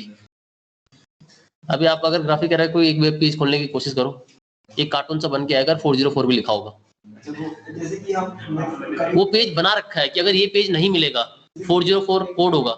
जैसे गिटहब डाउन होती है, गिटहब पर अलग सी हाँ एक पेज आता है गिटहब का भी, इसका क्या मतलब है कि वो पेज नहीं एग्जिस्ट करता सर्वर पे, सर्वर को अपने पेजेस को तो पता है ना, लेकिन स्पेसिफिकली आपने जैसे मैंने यहाँ पे अभी आप देखो local host slash dashboard learn web dev ये लिखा मैंने, अब लर्न वेब डेव के अंदर तो पहुंच गया, उसको पता है कि ये मिल गया मुझे, अब उसके आगे उसने देखा form.html डाला, ये मिल गया, अगर मैं फॉर्म 1 या कुछ और लिखता हूँ, ट्राई करते हैं, देखो फॉर्म 1 तो उसको नहीं मिलेगा ना वो, तो ऑब्जेक्ट नोट फाउंड आया अभी, ये ऑब्जेक्ट नहीं मिली इसलिए 404 है, पर देखो ये अच्छा नहीं लग रहा है देखने में थोड़ा, तो इसकी जगह वो वाला इसलिए हाँ जगह वो वाला कोड डालते हैं। हाँ इसकी जगह हम एक पेज बनाते हैं कि जब भी 404 है वो पेज दिखाई दे। तो सर ये जो फाइल है जो 404 है, ये फाइल कैसे अटैच करते हैं हम लोग?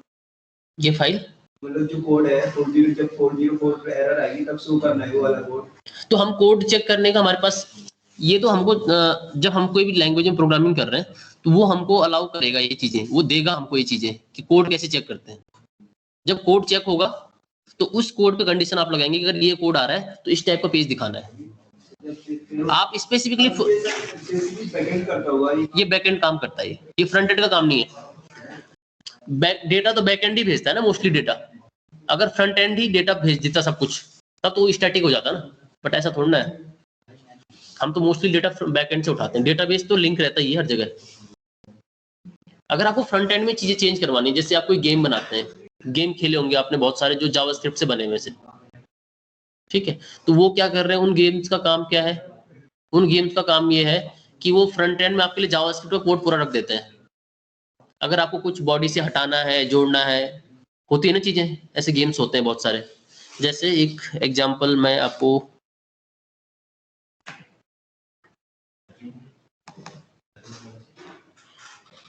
अभी अपना पीछे कोई पुराना कोड खोल के देखते हैं, होगा शायद से पड़ा हुआ।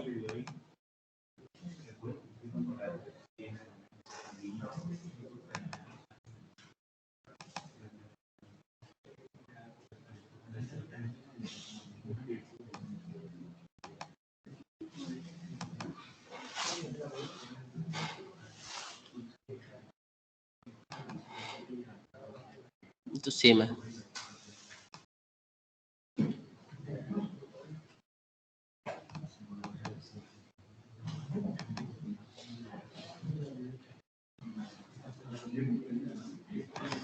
जैसे ये वाला, ये देखिए ये सारा जावास्क्रिप्ट से बना हुआ है, ठीक है, इसमें कोई सर्वर पे जाने की जरूरत नहीं है। ये गेम क्या कर रहा है, छोटा सा गेम है, see how quickly respond and time taken to respond is this, वो लिखा हुआ है लेफ्ट साइड में, दिख रहा होगा आप सब लोगों को, दिख रहा है। तो इसमें पहले मैं करता रहता हूँ, आप मुझे बताइए क्या हुआ इसमें।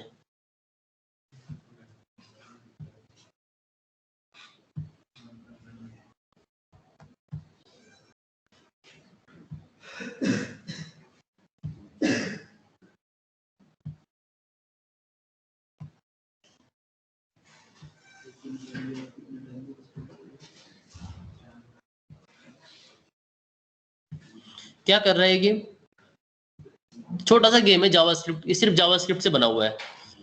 क्या कर रहा है ये, क्लिक करने के बाद रिस्पॉन्ड टाइम दे रहा है, बट ये क्लिक कहाँ पे करना पड़ रहा है, ये भी आपको ही करना है एज अ डेवलपर। शेप पर, शेप किस टाइप की है, स्क्वायर और रेक्टेंगल है, उनके कलर में कोई फर्क दिख रहा है, उनकी लोकेशन में कोई फर्क दिख रहा है, तो सब कुछ रैंडम है। उनके अपीयर होने में कोई फर्क दिख रहा है, नहीं नहीं, उनके अपीयर होने में मतलब इन केस ऑफ टाइम पूछ रहा हूं मैं, कि क्या सब, जैसे मैंने क्लिक किया उसके जितने टाइम बाद एक आ रहा है, तो क्या जब दूसरे को क्लिक कर रहा हूँ उसके उतने ही टाइम बाद दूसरा आ रहा है, या कुछ टाइम ले रहा है डिफरेंट, कुछ टाइम डिफरेंट ले रहा है, राइट। तो ये टाइम हम सेट कर सकते हैं अपने हिसाब से। तो इस केस में क्या हो रहा है, random location, random time, random shape, random colour, ये सब आ रहा है, ठीक है, सब कुछ रैंडम हो रहा है। और फिर आप क्लिक कर रहे हैं, उसके बेसिस पे टाइम टेकन टू रिस्पॉन्ड आ रहा है ऊपर, ठीक है, कि आपको कितना टाइम लगा रिस्पॉन्ड करने में, ठीक है, आपका रिस्पॉन्स चेक कर रहा है बस ये। तो मान लीजिए किसी को चेक करना है, जैसे पेरेंट्स ने पूछा कहाँ गए थे पार्टी में, कोई ड्रिंक करके तो नहीं आए, बोलो नहीं, रिस्पॉन्स चेक कराओ, ऐसा, ठीक है। इस टाइप के, इस चीज के काम भी आ सकता है ये। तो ये चीज आप जावास्क्रिप्ट से बना सकते हैं, क्लियर है। तो मोस्टली चीजें आजकल जावास्क्रिप्ट पे शिफ्ट हो गई हैं। आप फ्रंट एंड में बहुत सारी चीजें करवाने की कोशिश कर रहे हैं ताकि सर्वर पे लोड कम पड़े। जैसे गेम बन गया, चाहे तो आप ये गेम सर्वर वाला भी बना सकते हैं पूरा, लेकिन अगर सर्वर पे रहेगा सारा का सारा कोड, जो जावास्क्रिप्ट में पीएचपी में हो सकता था ना कोड, तो हो सकता है सारा कोड, पर प्रॉब्लम क्या है, टाइम। एक तो रिस्पॉन्सिव उतना ज्यादा नहीं रहेगा। मान लीजिए आप क्लिक कर रहे हैं, वहां पे गया, वापस आया, इतने में क्या हुआ, टाइम बीच में नेटवर्क लैग हो गया, तो प्रॉब्लम है। ऐसे आपने 2048 वाला गेम खेला होगा, खेला आप लोगों ने, मत खेला करो, काफी एडिक्टिव गेम है, ठीक है, मैं भी खेलता था पहले एक बार, ठीक है। वो खेलते रहो, फिर लगता है 2048 बनाना है, जब नहीं बनता दोबारा खेलना पड़ता है। गेम्स वैसे मोस्टली एडिक्टिव होते हैं, ज्यादा नहीं खेलने चाहिए। तो वो भी जावास्क्रिप्ट का बना हुआ गेम है। जावास्क्रिप्ट में आप बहुत सारी चीजें कर सकते हैं। आपको पता है आजकल जावास्क्रिप्ट में फ्रंट एंड भी बन रहा है, बैक एंड भी बन रहा है, डेटाबेस भी बन रहा है, सब कुछ जावास्क्रिप्ट में हो रहा है। मोंगोडीबी डेटाबेस आपने सुना होगा ना, उसमें जेसॉन वाला ही सारा काम हो रहा है। जेसॉन में डेटा लेता है उसी को। जावास्क्रिप्ट के ऑब्जेक्ट हैं एक्चुअली, ठीक है। वो जावास्क्रिप्ट का तो बहुत आसान काम है, आपको ऐसे चेक करना है, इंस्पेक्ट पे जाओ, जो भी कहीं डाउट हो रहा है कंसोल पे जाओ, यहाँ पे करने लग जाओ चीजें, ठीक है।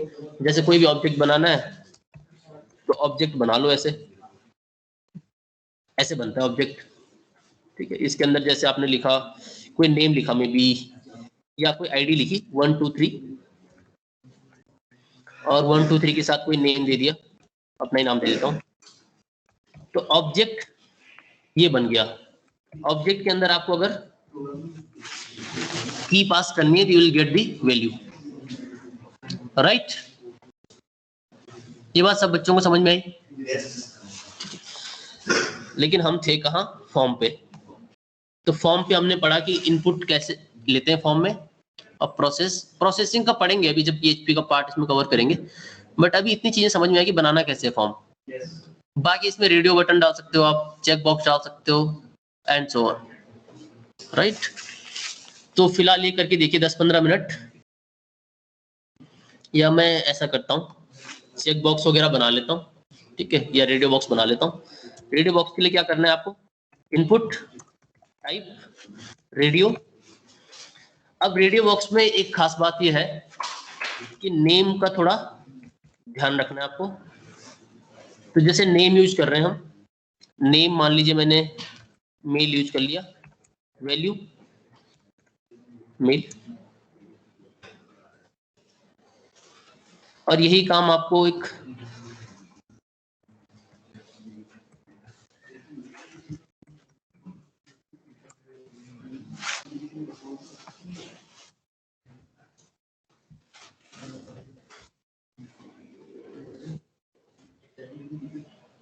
नेम मेल, वैल्यू फीमेल,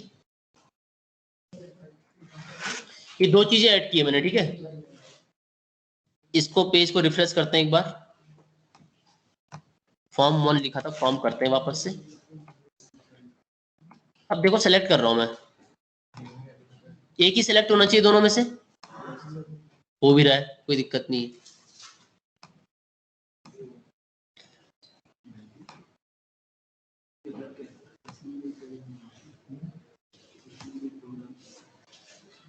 तो ये कोड इसके लिए होगा। ठीक है, अगर आप चाहें किसी को पहले से चेक करना चाहें तो ये पहले से चेक आ जाएगा। आप चाहते हैं बाय डिफॉल्ट ये सेलेक्ट रहे तो ये ऐसा कर लेंगे, या मैं इस नेम को, जैसे वैल्यू फीमेल है तो इसको फीमेल कर देता हूँ, नेम को मेल कर देता हूँ। तो ये जेंडर देखिए पहले वाला पहले से सेलेक्टेड है, और वैसे तो मुझे क्या करना चाहिए कि इसके आगे ऐसे मेल लिखना चाहिए और इसके आगे फीमेल लिखना चाहिए, नहीं तो समझ में कैसे आएगा कौन सा सेलेक्ट करना है। ठीक है, ऐसे। ठीक है, वो गैप वैप बना सकते हैं बाद में, लेकिन फिलहाल के लिए ऐसा। अब मैं फीमेल सेलेक्ट करता हूँ, ये भी सेलेक्ट हो गया, तो ये तो गलत है। कहाँ पे गड़बड़ हुई? चेक पे नहीं हुई, कहीं और गड़बड़ है। फिर से देखो कोड, कोड देखो जरा और फिर बताओ कहाँ पे गड़बड़ है। कौन बताएगा? और कोई बता सकता है?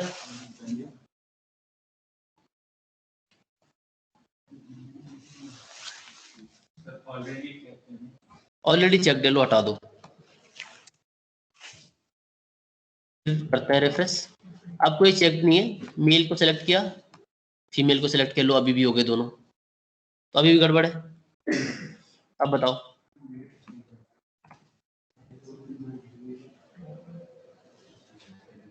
अक्षत जैन,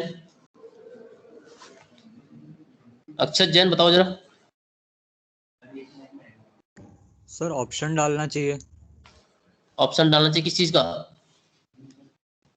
सर जैसे जेंडर है उसके बाद अगर ऑप्शन डालें मेल और फिर ऑप्शन फीमेल। ओके,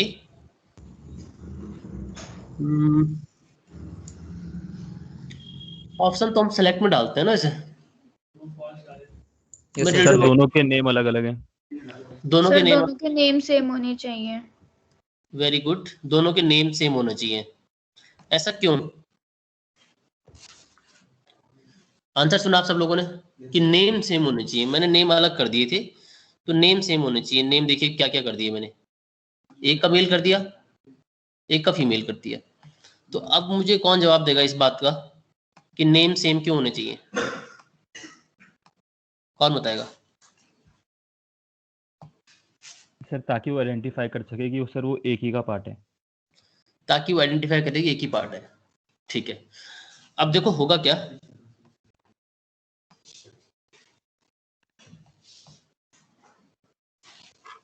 देखिए रेडियो बॉक्स में क्या है। जब रेडियो बॉक्स की बात कर रहे हैं, अब इस तरीके से डेटा को समझिए आप। जब डेटा फॉर्म से भेजेंगे तो उसका लिंक कुछ ऐसा होना चाहिए ना कि जेंडर, और इसके साथ या तो मेल जाएगा या तो फीमेल जाएगा, एक ही वैल्यू जा सकती है ना।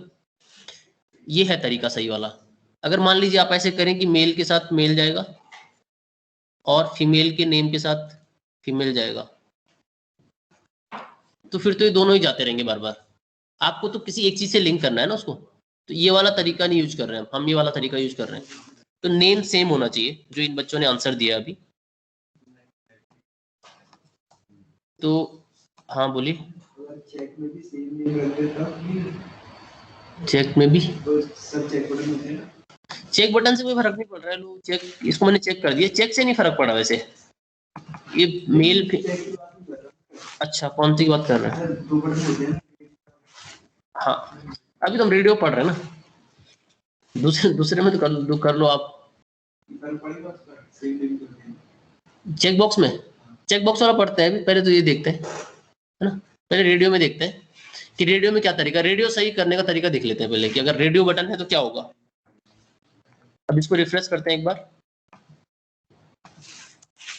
अब देखो ये ऑलरेडी सिलेक्टेड है क्योंकि चेक किया मैंने। जब इस पे सेलेक्ट करूंगा तो वो अनचेक्ड हो जाना चाहिए, और जो कि हो भी रहा है। तो इनमें से एक ही जाएगा एक टाइम पे। ठीक है, तो ये हो गया आपका रेडियो बटन वाला पार्ट।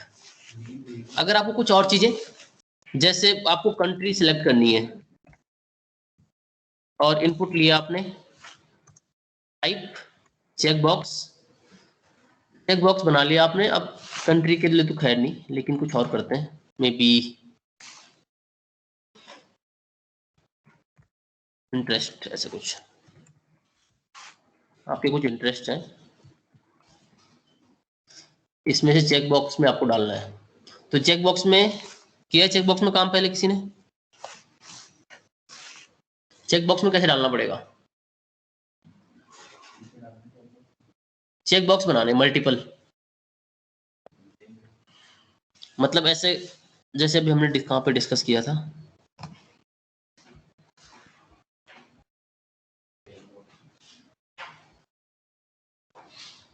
ऐसा यहाँ पे रेडियो बॉक्स में तो क्या था, इनमें से एक ही सिलेक्ट कर सकते हैं, चेक बॉक्स में मल्टीपल भी कर सकते हैं आप। अब चेक बॉक्स है एक दूसरा, जब आपको ड्रॉप डाउन दिखता है एक, वो भी है, ड्रॉप डाउन में भी एक ही कर सकते हैं, लेकिन अभी हम चेक बॉक्स की बात कर रहे हैं फिलहाल, जहां पे आप मल्टीपल सेलेक्ट कर सकते हैं।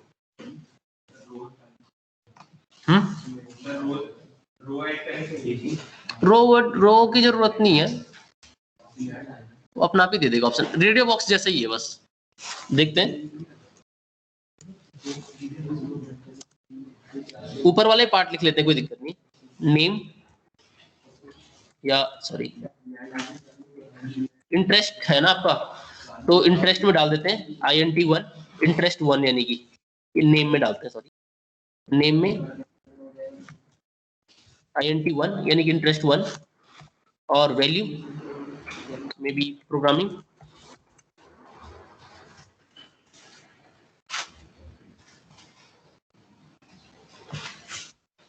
क्योंकि मल्टीपल सेलेक्ट करवाने ये काम कर सकते हैं आप, 4 बार दे देते हैं, इंटरेस्ट 2, इंटरेस्ट 3, इंटरेस्ट 4। प्रोग्रामिंग की जगह जैसे आपने स्पोर्ट्स डाल दिया या रीडिंग डाल दिया या गेम्स डाल दिया, ये 4 हो गए। इसके बाद एक न्यू लाइन दे दीजिए, पेज को रिफ्रेश करते हैं, ऐसे चेक बॉक्सेस आ गए आपके, ठीक है। अब आप, अच्छा ठीक है, हमने इसमें वैल्यू नहीं डाली है या इसके आगे लिखा नहीं हमने कुछ भी, तो इनको यहाँ से उठाते हैं जो वैल्यूज थी इनकी,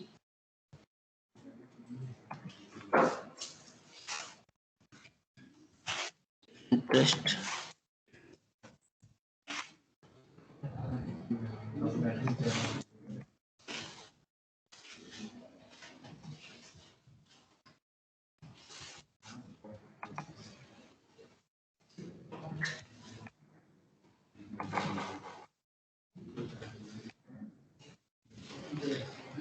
अब इसको फिर से रिफ्रेश करते हैं एक बार, तो देखिए आ गया, आपके पास चेक बॉक्सेस हैं, आप इनमें से किसी को सिलेक्ट कर सकते हैं, एक को भी और मल्टीपल को भी। अगर आपका सब में इंटरेस्ट है तो सब पे क्लिक कर लो, कोई दिक्कत नहीं है। अब इसका डेटा एक बार दिखा देते हैं फिर से, मैं अपना नेम डाल रहा हूँ, पासवर्ड 1 2 3,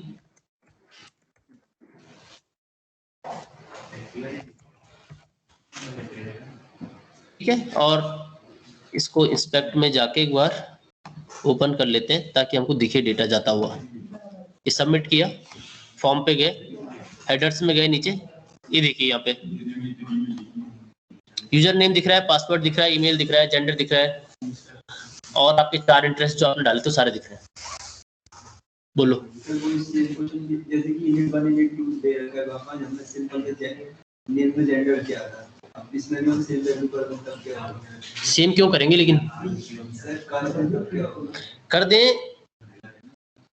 तो मेरे ख्याल से जो लास्ट वाली वैल्यू वही जाएगी, चेक करके देख सकते हैं, एक ही वैल्यू जाएगी बस।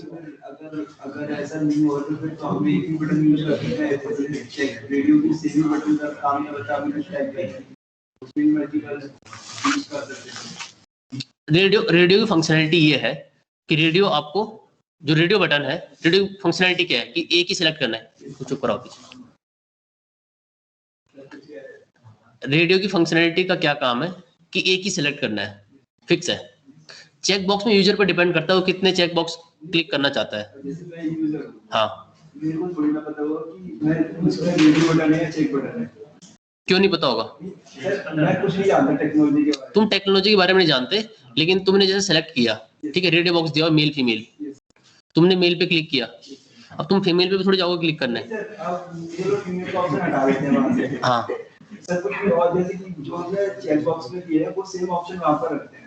वो डेवलपर को सोचना है ना किसके लिए क्या सुटेबल है। सर फिर जैसे कि रेडियो और चेक बटन दो है, तो फिर दोनों का अगर हम सेम वैल्यू नेम की जगह जैसे यहाँ नेम है, जब नेम में हमने इसमें 1 यूनिट 2 यूनिट हो गया है, हम यूनिट बार करने देते हैं, तो फिर ये तो फिर सेम चेक उसकी रेडियो बटन की तरह वर्क करेगा। जैसे सेम नहीं करेगा ना, क्योंकि देखो जब चेक बॉक्स है, चेक बॉक्स की फंक्शनलिटी क्या है कि आप चारों को सेलेक्ट कर सकते हो अपना एज ए यूजर।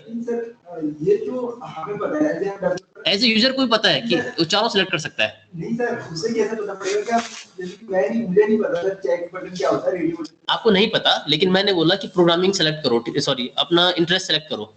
आपके पास चार बॉक्स दिख रहे हैं, आपने कहा मैं उस इंटरेस्ट के बगल में लिख भी देता हूँ कि you can select multiple option. Coursera को कोर्स किया कभी? नहीं सर, अब ऐसा करते हैं लोग यहाँ प्रोग्रामिंग में बाहर जेंडर डालकर ये स्कोर पर की जगह मेल डाल देते हैं और रीडिंग की जगह हाँ डाल देते हैं और रेडियो बटन रखते हैं यहाँ पर से। रेडियो बटन रखते हैं तो रेडियो में देखो जैसे मेल है तो उसने मेल सेलेक्ट किया, फीमेल ने फीमेल सेलेक्ट किया। मैं जो कहना चाह रहा हूँ जैसे कि जो अभी प्रोग्रामिंग है सर, वहाँ पर हम करते हैं जेंडर है ना, और सेम चेक बटन यूज करते हैं और जहाँ वहाँ मेल और वहाँ जहाँ रीडिंग है वहाँ फीमेल करते हैं सर। जैसा हो गया, अब से जो यूजर है उसे ये लगेगा कि मुझे एक ऑप्शन चूज करना है। मैं ये कह रहा हूँ कि जिसमें आपको मल्टीपल ऑप्शन सेलेक्ट करवाना है वहाँ पे चेक बॉक्स रखेंगे। क्या रेडियो बटन में ऐसा कर सकते हैं आप? नहीं सर, ये मैं ये पूछ रहा हूँ ऐसा कंपलसरी है क्या? देखो इंट्यूटिव है ना चीजें। चेक बॉक्स के केस में अगर आप इसको रेडियो कर दोगे, या आप सोच रहे हो कि इसमें मैं सबका नाम सेम रख देता हूँ, ये कहना चाह रहे हो कि जैसे आपने बोला इंटरेस्ट कौन सा है और मैं ENT 1 2 3 4 दे रहा हूँ, आप कह रहे हो अगर मैं सब में ENT 1 कर दूं तब भी तो सेम ही काम करेगा। मतलब ये चेक रेडियो बटन की तरह नहीं करेगा ना, वही तो कह रहा हूँ, यही तो देखना चाहता हूँ। यही तो देखना चाह रहा हूँ, मैं बता तो रहा हूँ। मैंने इस प्रोग्रामिंग सेलेक्ट किया, मैंने स्पोर्ट्स भी सिलेक्ट किया, हटा के स्पोर्ट्स वाला नहीं हटा ना। अगर सबको ENT 1 कर दोगे तब भी यही रहेगा, वही रहेगा जैसा अभी चल रहा है ना।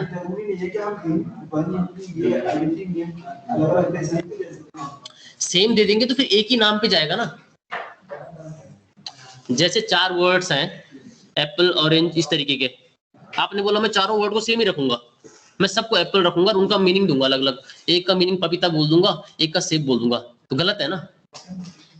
ऐसे सोचो, ENT 1 2 से थोड़ा ना सेलेक्ट हो रहा है, ये तो बैकएंड में डेटा भेजने के लिए सिर्फ। सेलेक्ट करना तो अलग फंक्शनैलिटी है, यूजर को पता है कि मैं चारों सेलेक्ट कर सकता हूँ। आपने जितने भी फॉर्म भरे, आपको जब बॉक्स ऐसा दिखता है आपको पता चलता है कि सेलेक्ट कितने भी कर सकता हूँ, होता है ना ऐसा। अभी मैं देखो चारों सेलेक्ट कर पा रहा हूँ यहाँ पे। अब आप सोचो कि यार ENT 1 2 3 4 दिया ऐसा इसलिए कर पा रहा हूँ, ऐसा नहीं है। लो ENT 1 कर देता हूँ, सबको कर दिया, ENT 1 कर दिया, ठीक है। अब मैं इसको रिफ्रेश कर रहा हूँ, अब मैं प्रोग्रामिंग सेलेक्ट किया, स्पोर्ट्स भी सिलेक्ट हो गया, लो रीडिंग भी हो गया, सब सेलेक्ट कर दिए मैंने, ठीक है। ऊपर से अब आपका नेम बदल देते हैं 1 2 3 और फिर ऐसे ही डाला, सबमिट किया, फॉर्म पे क्लिक किया। अब देखो क्या हुआ, ENT 1 में प्रोग्रामिंग, ENT 1 में स्पोर्ट्स, रीडिंग, गलत हो गया ना ये तो। और वेरिएबल कैसे काम करते हो, तो ओवरराइट कर देगा उसको। वेरिएबल तो ओवरराइट होता है ना। ENT 1 में पहले ये गया, तो वो तो लास्ट वाला लेगा बस, गेम्स, कि इस बच्चे का इंटरेस्ट सिर्फ गेम्स में है। पापा को रिपोर्ट जाएगी घर में कि आपका बेटा सिर्फ स्पोर्ट्स में इंटरेस्टेड है, पढ़ने में कुछ इसका ध्यान नहीं है, फिर होगी कुटाई, ठीक है। बेटा बोलेगा मैंने तो भरा था यार सही से, चारों ऑप्शन दिए थे, क्या हो गया, ठीक है।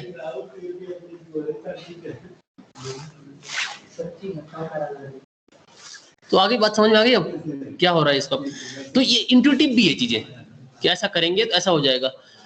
यहाँ पे यूजर गलती भी करेगा ना तब भी सही होगा, यूजर को आपको ऐसा देना, वो गलती भी करे तब भी सही हो। अब जेंडर वाले पे मान लो गलती करने की कोशिश करता है, गलती से दूसरा बटन क्लिक होता है, तो अपना वो दूसरा अनचेक्ड हो जाएगा, एक ही रहेगा ना बस। कोई और क्वेश्चन किसी को? Any other question? जो बच्चे ऑनलाइन बैठे हुए हैं सर देखो, एक की आवाज आई यार, तुम उनकी बेइज्जती मत करो। एक बोला सर सर मैं पूछ रहा हूँ कि जो ये रेडियो थे इसमें अगर हम दोनों को कोड में ही चेक कर दे तो दोनों कोड में चेक कर दोगे, क्या मतलब? मतलब जैसे कोई एक हो सकता है ना, लेकिन अगर हम कोड में ही दोनों को चेक लिख दें तो क्या होगा फिर? अच्छा, दोनों को चेक लिख दोगे तो गलत हो गया ना। नहीं मतलब क्या दोनों आएंगे या ऐसा कोई पहले वाला सिलेक्ट करेगा, ऐसा कुछ होता है? ऐसा मैंने करने की कोशिश नहीं की कभी, लेकिन आप कह रहे हो तो आपके लिए मैं ये जरूर करूंगा। ठीक है, मैं चेक करता हूँ एक बार कि दोनों को अगर आपने चेक लिख दिया तो क्या होने वाला है।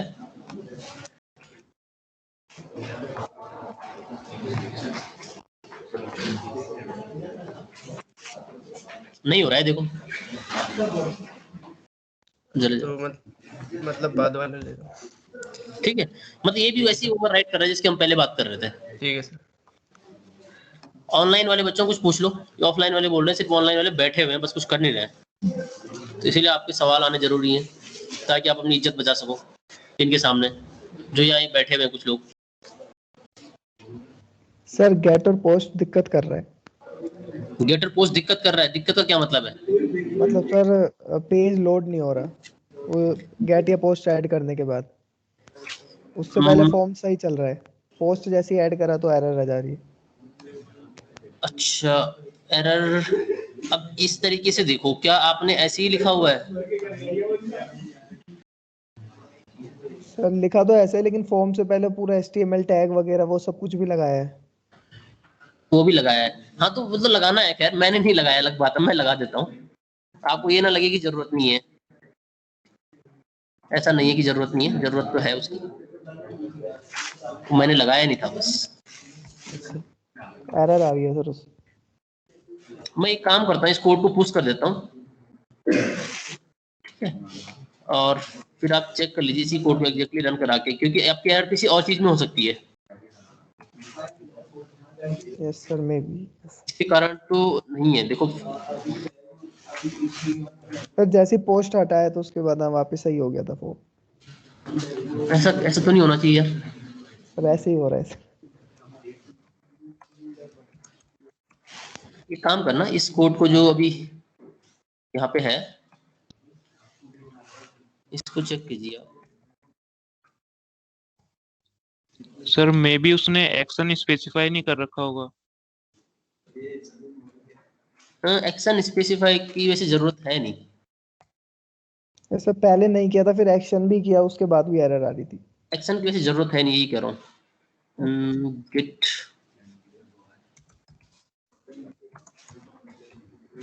मैं एग्जैक्टली जो कोड यहाँ पे अभी पुश कर रहा हूँ,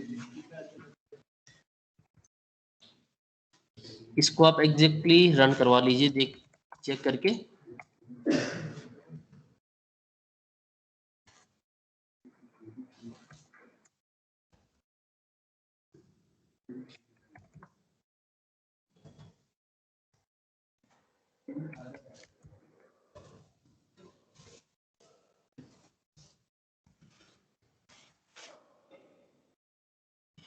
तो आप गिटहब पे एक बार जाके देखिए ये कोड। हाँ उसी पे आएगा सारा कुछ। अब लर्न वेब डेव वाला जो फोल्डर है वो देखिए आप, एक form.html आ चुका है।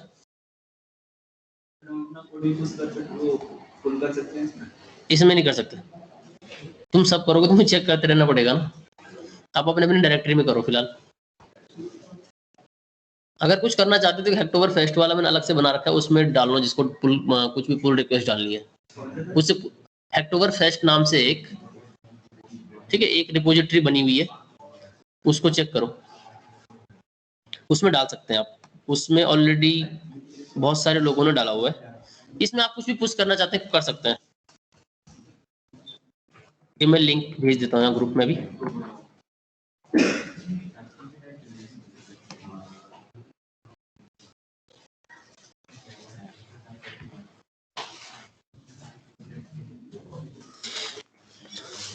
One Sita is asking कि how can we apply boundation to select 2 out of 4 in checkbox? Okay, तो जैसे बाकी में वैलिडेशन लगाते हैं हम, वैसे इसमें भी लगानी पड़ेंगी।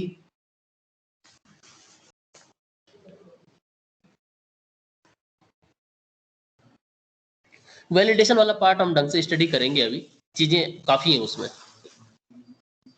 अभी तो आपका एक और भी पार्ट है इसमें, इनपुट बॉक्स वाले में जो हमें पढ़ना है। तो जब मल्टीपल ऑप्शन या ड्रॉप डाउन की बात करते हैं तो वो भी पढ़ना है अभी, तो करेंगे, तब तक आप खुद ट्राई कीजिए। बाकी अभी इसमें और भी चीजें हैं, जैसे कि आपको इनपुट नंबर्स लेने हैं, उनकी रेंज डिसाइड करनी है, ये भी चीजें हैं। तो फॉर्म में काफी चीजें हैं। अगर किसी को कुछ कोड पुश करना हो तो ये डायरेक्टरी मैंने अभी यहाँ पे सेंड किया आप ग्रुप में, यही मीटिंग में अभी जो चल रही है, तो इसमें चेक कर लीजिए। इसमें आप पुल कर सकते हैं, पुल रिक्वेस्ट डाल सकते हैं कोड की। तो हैक्टोबर फेस्ट हर साल होता रहता है, इस साल भी बहुत सारे बच्चों ने पार्टिसिपेट किया था। टी शर्ट मिली थी, हाँ मुझे भी मिली, अभी आई है कुछ दिन पहले। ठीक है, अब इस समय गूगल पर चल रहा है एक वो, तो ऐसे ग्रुप में शेयर किया करो। ठीक है, लोग सर ध्यान ही नहीं देते, मैं तो शेयर करता हूँ। नहीं ऐसा मत लिखा अगर कंपटीशन चल रहा है, ऐसे बोलो टी शर्ट मिल रही है फ्री। वो बोलेंगे कहाँ मिल रही है, तब बताओ कि कोड हो रहा है। अगर आप लिखोगे कोड हो रहा है, टी शर्ट बाद में लिखोगे ना, उनको पता नहीं चलेगा। फिर ऐसे लिखो फ्री टी शर्ट और एक पोस्टर भेज दो बना के, उनका ही बनाया हुआ, तो बच्चे बोलेंगे कहाँ कहाँ कहाँ। नहीं आप मत बनाओ, उनका बनाया होगा पहले से, उनका ही डाल दो ग्रुप में। क्योंकि लास्ट सेमेस्टर में मैंने जो 4th सेमेस्टर के बच्चे उनसे करवाए, तो रात को कॉल कर करके पूछते सर कैसे करना है, सर एक पुल रिक्वेस्ट रखे प्लीज एक्सेप्ट कर लो, प्लीज ऐसा कर लो। क्योंकि उनको चलो सीखे थोड़ा बहुत उससे, लेकिन टी शर्ट में ज्यादा इंटरेस्ट रहता है बच्चों को। $100 मिले थे AWS में। अच्छा, बट मैंने बहुत लोगों को बताया कि $100 मिले, बट किसी ने नहीं किया। बहुत अमीर बच्चे हैं। और देखो वो जो हंस रहे हैं, ये भी महाजन, क्या नाम है इसका? अकाउंट में $100 पड़े हैं, दिखाइए। अब वो पैसे हैं उसके, उसका भी यूज नहीं होता, वो परमिशन देते हैं किसी चीज लॉन्च करने की, बड़ी वाली देते हैं। देखो एक बच्चा कह रहा है अनुराग बंसल की फ्री की टी शर्ट के लिए मैं सर्दियों में 7 बजे उठ सकता हूँ, बताओ। तो कोई कुछ ना कुछ तो कर ही सकता है। नहीं कर सकते हैं, 4th सेमेस्टर के बच्चों ने किया पिछली बार, उनको पता चला। तो जो सर अभी जो गूगल का एक इवेंट हुआ था, जिसमें सर बैग था, 2 टी शर्ट थी और सर्टिफिकेट था, और जो थे कैप्टन लोगो टाइप, ये बहुत कुछ दिया था इस बार। देखो कितनी अच्छी बात है, करो पार्टिसिपेट यार। देखो ओपन सोर्स में जो भी चीजें होती है ना, कई चीज, वो टी शर्ट आपको दे रहे हैं, वो बड़ी बड़ी कंपनी, उनको फर्क नहीं पड़ रहा है इससे कुछ, लेकिन आपको फर्क पड़ता है। आप कंट्रीब्यूट कर सकते हैं चीजों में। सिर्फ अगर आपको टी शर्ट के लालच में ही करना पड़ रहा है तो कर लो, पर सीखने को तो मिलेगा। कल के दिन इंटरव्यू में जाओगे, मान लीजिए आपके कोड गिटहब पे पूछ रहे हैं, आप कुछ अच्छे कोड्स बना रहे हैं, कुछ अच्छे प्रोजेक्ट बना रहे हैं, तो दैट इज बेनिफिशियल, राइट। तो इन सब चीजों में पार्टिसिपेट किया करो, टाइम निकालो। जो आप क्लासेस में से एक बच्चा है अभी तो पास आउट हो चुका है वो लास्ट ईयर, तो जब जो भी मैं क्लास में बताता था उसका एक अलग तरीके से माइंड चलता था। ठीक है, उसका माइंड क्या चलता था, गीक्स फॉर गीक्स के आर्टिकल लिखे आप लोगों ने, किसी ने लिखे आप लोगों ने? उस जैसे गीक्स फॉर गीक्स पे आर्टिकल होता है ना, उसके आपको कुछ पैसे मिलते हैं, इंटर्नशिप भी काउंट हो जाती है वो। पैसे देते हैं, राइट। तो गीक्स फॉर गीक्स पे भी देते हैं, वो आपकी इंटर्नशिप भी काउंट करते हैं। तो वो बच्चा क्या करता था, उस बच्चे ने मुझे बताया कि सर जैसे आपने पढ़ाया है ना वही टॉपिक, उसका उसने एक आर्टिकल बना दिया वहां डाल देता है। आपको वो भी देते हैं मीडियम वाले? हाँ सर, मतलब आप जो आपको लगता है कि आप किसी को नॉलेज दे सकते हो किसी भी टॉपिक से, तो आप वो लिख सकते हो। तो मीडियम का क्या रहता है, कितने क्या रेंज देते हैं? नहीं, मीडियम तो खुद का पब्लिकेशन बना सकते हैं, मतलब वो नहीं देते, जैसे कि मीडियम वाला नहीं देते, 2-3 आर्टिकल डालेंगे, नहीं ऐसे नहीं देते वो, थोड़ा टाइम बाद ऐसा होता है सर। मीडियम पे ना कुछ ऐसा रहता है, वो हम ना अपना खुद का पब्लिकेशन भी बना सकते हैं, और लाइक वहाँ पर एडवर्टाइजमेंट भी कर सकते हैं, तो उसका पैसा हो जाता है। ओके। और सर जैसे कि एक 2 टाइप का होता है मीडियम में, तो हम ऐसे ही कर सकते हैं, मतलब नॉर्मली एक होता है पैसा वर्जन होता है, ओके। वो पैसे भी देते हैं, रजिस्टर करना पड़ता है, उसकी सारी डिटेल्स देनी पड़ती है, अपने अकाउंट वगैरह। क्योंकि गीक्स फॉर गीक्स पे बच्चे ये थे कि 10 आर्टिकल्स लिखने पड़ते हैं, उसके बाद स्टार्ट करते हैं, तो अराउंड इम्प्रूव होती है, राइटिंग स्किल्स होती है अच्छी। फिर आप एक टॉपिक को जब लिखते हैं तो उसको ढूंढने के लिए आप और भी चीजें सीखते हैं, तो ये बहुत इंपॉर्टेंट स्किल्स है। और उसके बाद ये भी बहुत चीजें होती हैं लाइक कि टेक्निकल तरीका और जब हम कोई प्रैक्टिकल में वो लिखते हैं तो उसकी किस तरीके बिल्कुल। तो वो बच्चे जो टॉपिक क्लास में पढ़ाते थे ना इधर उधर, उसका आर्टिकल बना देता था। तो उसने मुझे एक टाइम बाद बताया, लगभग उसको 6-7 महीने लिखते हुए हो गए थे। उसने कहा कि सर इस सेमेस्टर मैंने घर से फीस नहीं ली है, इतने पैसे कमा चुका था वो। ठीक है, तो ये बहुत सारी चीजें ये कर सकते हैं आप लोग टाइम निकाल के, तो उससे आपकी स्किल्स ही तो इम्प्रूव होती हैं, राइट। तो इन चीजों में फोकस कीजिए। और कोई क्वेश्चन किसी को? Rahul Yadav joining now, very good. अच्छा तुम हो गया।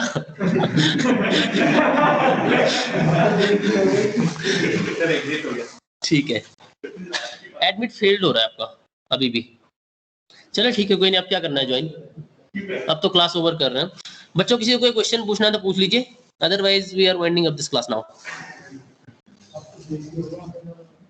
No questions? ठीक है, मैं एक असाइनमेंट बनाऊंगा, भेजूंगा आपको जल्दी। और आप सब लोग एक काम कीजिए, आपको ग्रुप बनाइए 2-4 बच्चों का, जो भी बना सकते हैं। एक अकेले करना चाहते हैं अकेले, वैसे कोशिश कीजिए 2 तो साथ में रहिए। And think about a project. ठीक है, एक प्रोजेक्ट के बारे में सोचिए, छोटा चाहे छोटा भी हो, और उसके लिए एक रिपोर्ट तैयार करो कि हम ये बनाएंगे। ठीक है, मैं आपसे किसी दिन एक फॉर्मली एक मेल या कुछ नोटिस भेजूंगा आपके लिए कि आपको क्या क्या करना है। तब तक आप खुद से सोचते रहिएगा, राइट। और आपके मिनी प्रोजेक्ट्स भी आने वाले हैं कुछ दिनों में, मिनी प्रोजेक्ट आएंगे। और मिनी प्रोजेक्ट आपको आई थिंक इस बार गिट या गिट हब से ही पुश करना पड़ेगा। तो इसलिए इस स्किल्स को जो सिखा रहे हैं सीख लो पहले, राइट। चलो ठीक है, thank you so much everyone. If you have any question, please ask the question. Otherwise, I am stopping this meeting. 2 minute का टाइम है, पूछना है कुछ तो पूछ लीजिएगा। सर एरर 405 आ रही है पोस्ट से। 405 आ रही है उस कोड में जो मैंने दिया? सर मेरे वाले में, सर आपका वाला अपडेट ही नहीं हुआ गिट पे अभी।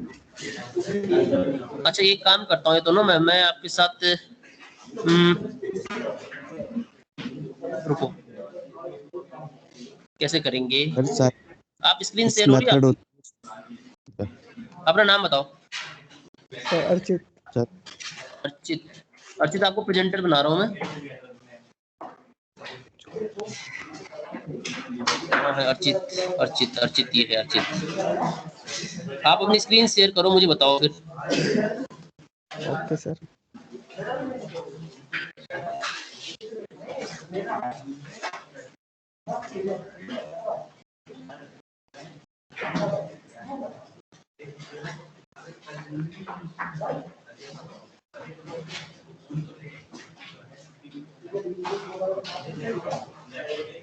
सर दिख रही है क्या? करो शेयर। ठीक है, कर दिया सर, शेयर कर दिया मैंने। ओके 127.0.0 ये 5500 कहाँ से आया? आपका सारा 5500 भी चल रहा है? सर ये मैंने लोकल होस्ट से किया था सर, मतलब सर उससे विजुअल स्टूडियो से। नहीं, पर आपका जो ये पोर्ट नंबर है 5500 है ना? Yes sir. ठीक है, कंटिन्यू करो। ये कोड है सर, यहाँ पे लिखा था sir method is equal to post form में।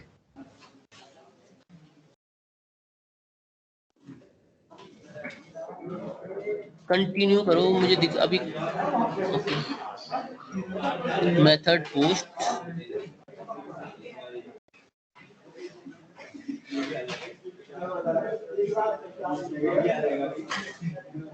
If the problem cut. नहीं, मैं ये कह रहा हूँ जो कोड मैंने दिया था उसको डालो इसके अंदर। सर आपका वाला अभी अपडेट ही नहीं हुआ उस पे। गिटहब पे है ना? यस सर, वहीं पे ही देख रहा हूँ। अरे ये तो तुम्हारी डायरेक्टरी है बेटे, मेरे वाले पे जाओ, मेरी वाले डायरेक्टरी पे जाओ। ये तो आपकी अपनी है, अब इस पे थोड़ा ना दिखेगा आपको। जो github.com, हाँ ये खोलो पहले वाला, जाओ इस पे। ठीक है, ये देखो फॉर्म वाला। अब इस कोड को पूरा कॉपी कर लो। क्योंकि एक बार ये चेक हो जाए ना कि आपके कोड के कारण प्रॉब्लम है या कोई सिस्टम की सेटअप की प्रॉब्लम है, तो इसको कॉपी करके उस फाइल में डाल दो पूरा का पूरा।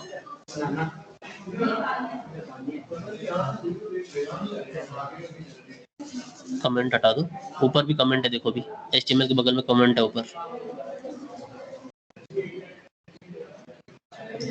हो गया सर। सही होगा, सही चल रहा है। मैं रीलोड कर रहा हूँ सर, नहीं चल रहा सर ये। रुको रुको रुको, F को स्मॉल करो, form.html फॉर्म मेरे ख्याल से स्मॉल है ना, चेक करो एक बार। कैपिटल है, अच्छा आपने ये फॉर्म वैसे रखा हुआ है। ऊपर ये पहले HTML के आगे जो कमेंट दिखा हुआ है उसको हटाओ ऊपर। अच्छा ये आपका अपना कोड है? यस सर, वो पहले वाला है। ठीक है ठीक है। तो यार आपके सिस्टम के सेटअप में कोई इशू है फिर, क्योंकि कोड तो देखो मैंने रन करके दिखाया आपको, चल रहा था। सर इसको सबमिट करने के बाद दिक्कत आएगी, जैसे ये डाला कुछ। आपको स्टार्टिंग में सबमिट ही मांग रहा है सबसे पहले, तो ये आ गया ये तो। सर यहाँ तो आ जाएगा, उसके बाद दिक्कत आएगी। ओके ठीक है, कोई नहीं, सेलेक्ट करो जल्दी जल्दी से। रुको रुको रुको, ये सर कर दिया क्लिक, अरे कर दिया। ये page, this page not working, assignment 7। अच्छा ये बताओ, ये असाइनमेंट्स वाला जो पार्ट है ना, यस सर। ये आप htdocs के अंदर है फोल्डर? Yes sir. यार ऐसे क्यों हो रहा है फिर? फाइल दे दो, आप चेक करके देख लेना, ऐसे साइज होता है ना। ठीक है आप ट्राई करो आज, नहीं तो आप एक काम करना। ये सर पूरा फोल्डर उसके अंदर है, पूरी रैपो। सर फाइल मान बढ़िया प्रोसेस है, पिछले का एग्जांपल है। दिखाओ कहाँ पे? अच्छा रुको रुको, तो फुल स्टैक वेब डेवलपमेंट के अंदर है? यस सर, उसके अंदर असाइनमेंट्स है, उसके अंदर असाइनमेंट। वेब पेज दिखाओ, वेब पेज दिखाओ, वेब पेज दिखाओ जहाँ पे दिक्कत आ रही है, वेब पेज में जाओ।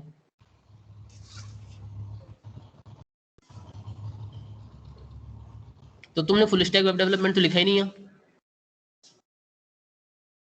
असाइनमेंट से पहले कहाँ लिखा फुल स्टैक वेब डेवलपमेंट? जो फोल्डर सर उससे पहले लेकिन चल रहा था बिना पोस्ट के। जो भी चल रहा होगा, लेकिन लिखना जरूरी है, ठीक है? वो मुझे नहीं पता कैसे चल रहा है। फोल्डर का नाम तो दोगे ना htdocs की बात वालों का? सर वो तो है। हाँ ठीक है, तो ये ट्राई कीजिए आप। Okay sir. ठीक है चलो ठीक है। और कोई क्वेश्चन बच्चों किसी को? बच्चे बैठे तो हैं यहाँ, ये क्या कर रहे हो तुम लोग यहाँ? सर वो सुनते रहते थे, छोड़ते रहते। चलो ठीक है जाने दो इन सबको। I am stopping recording now.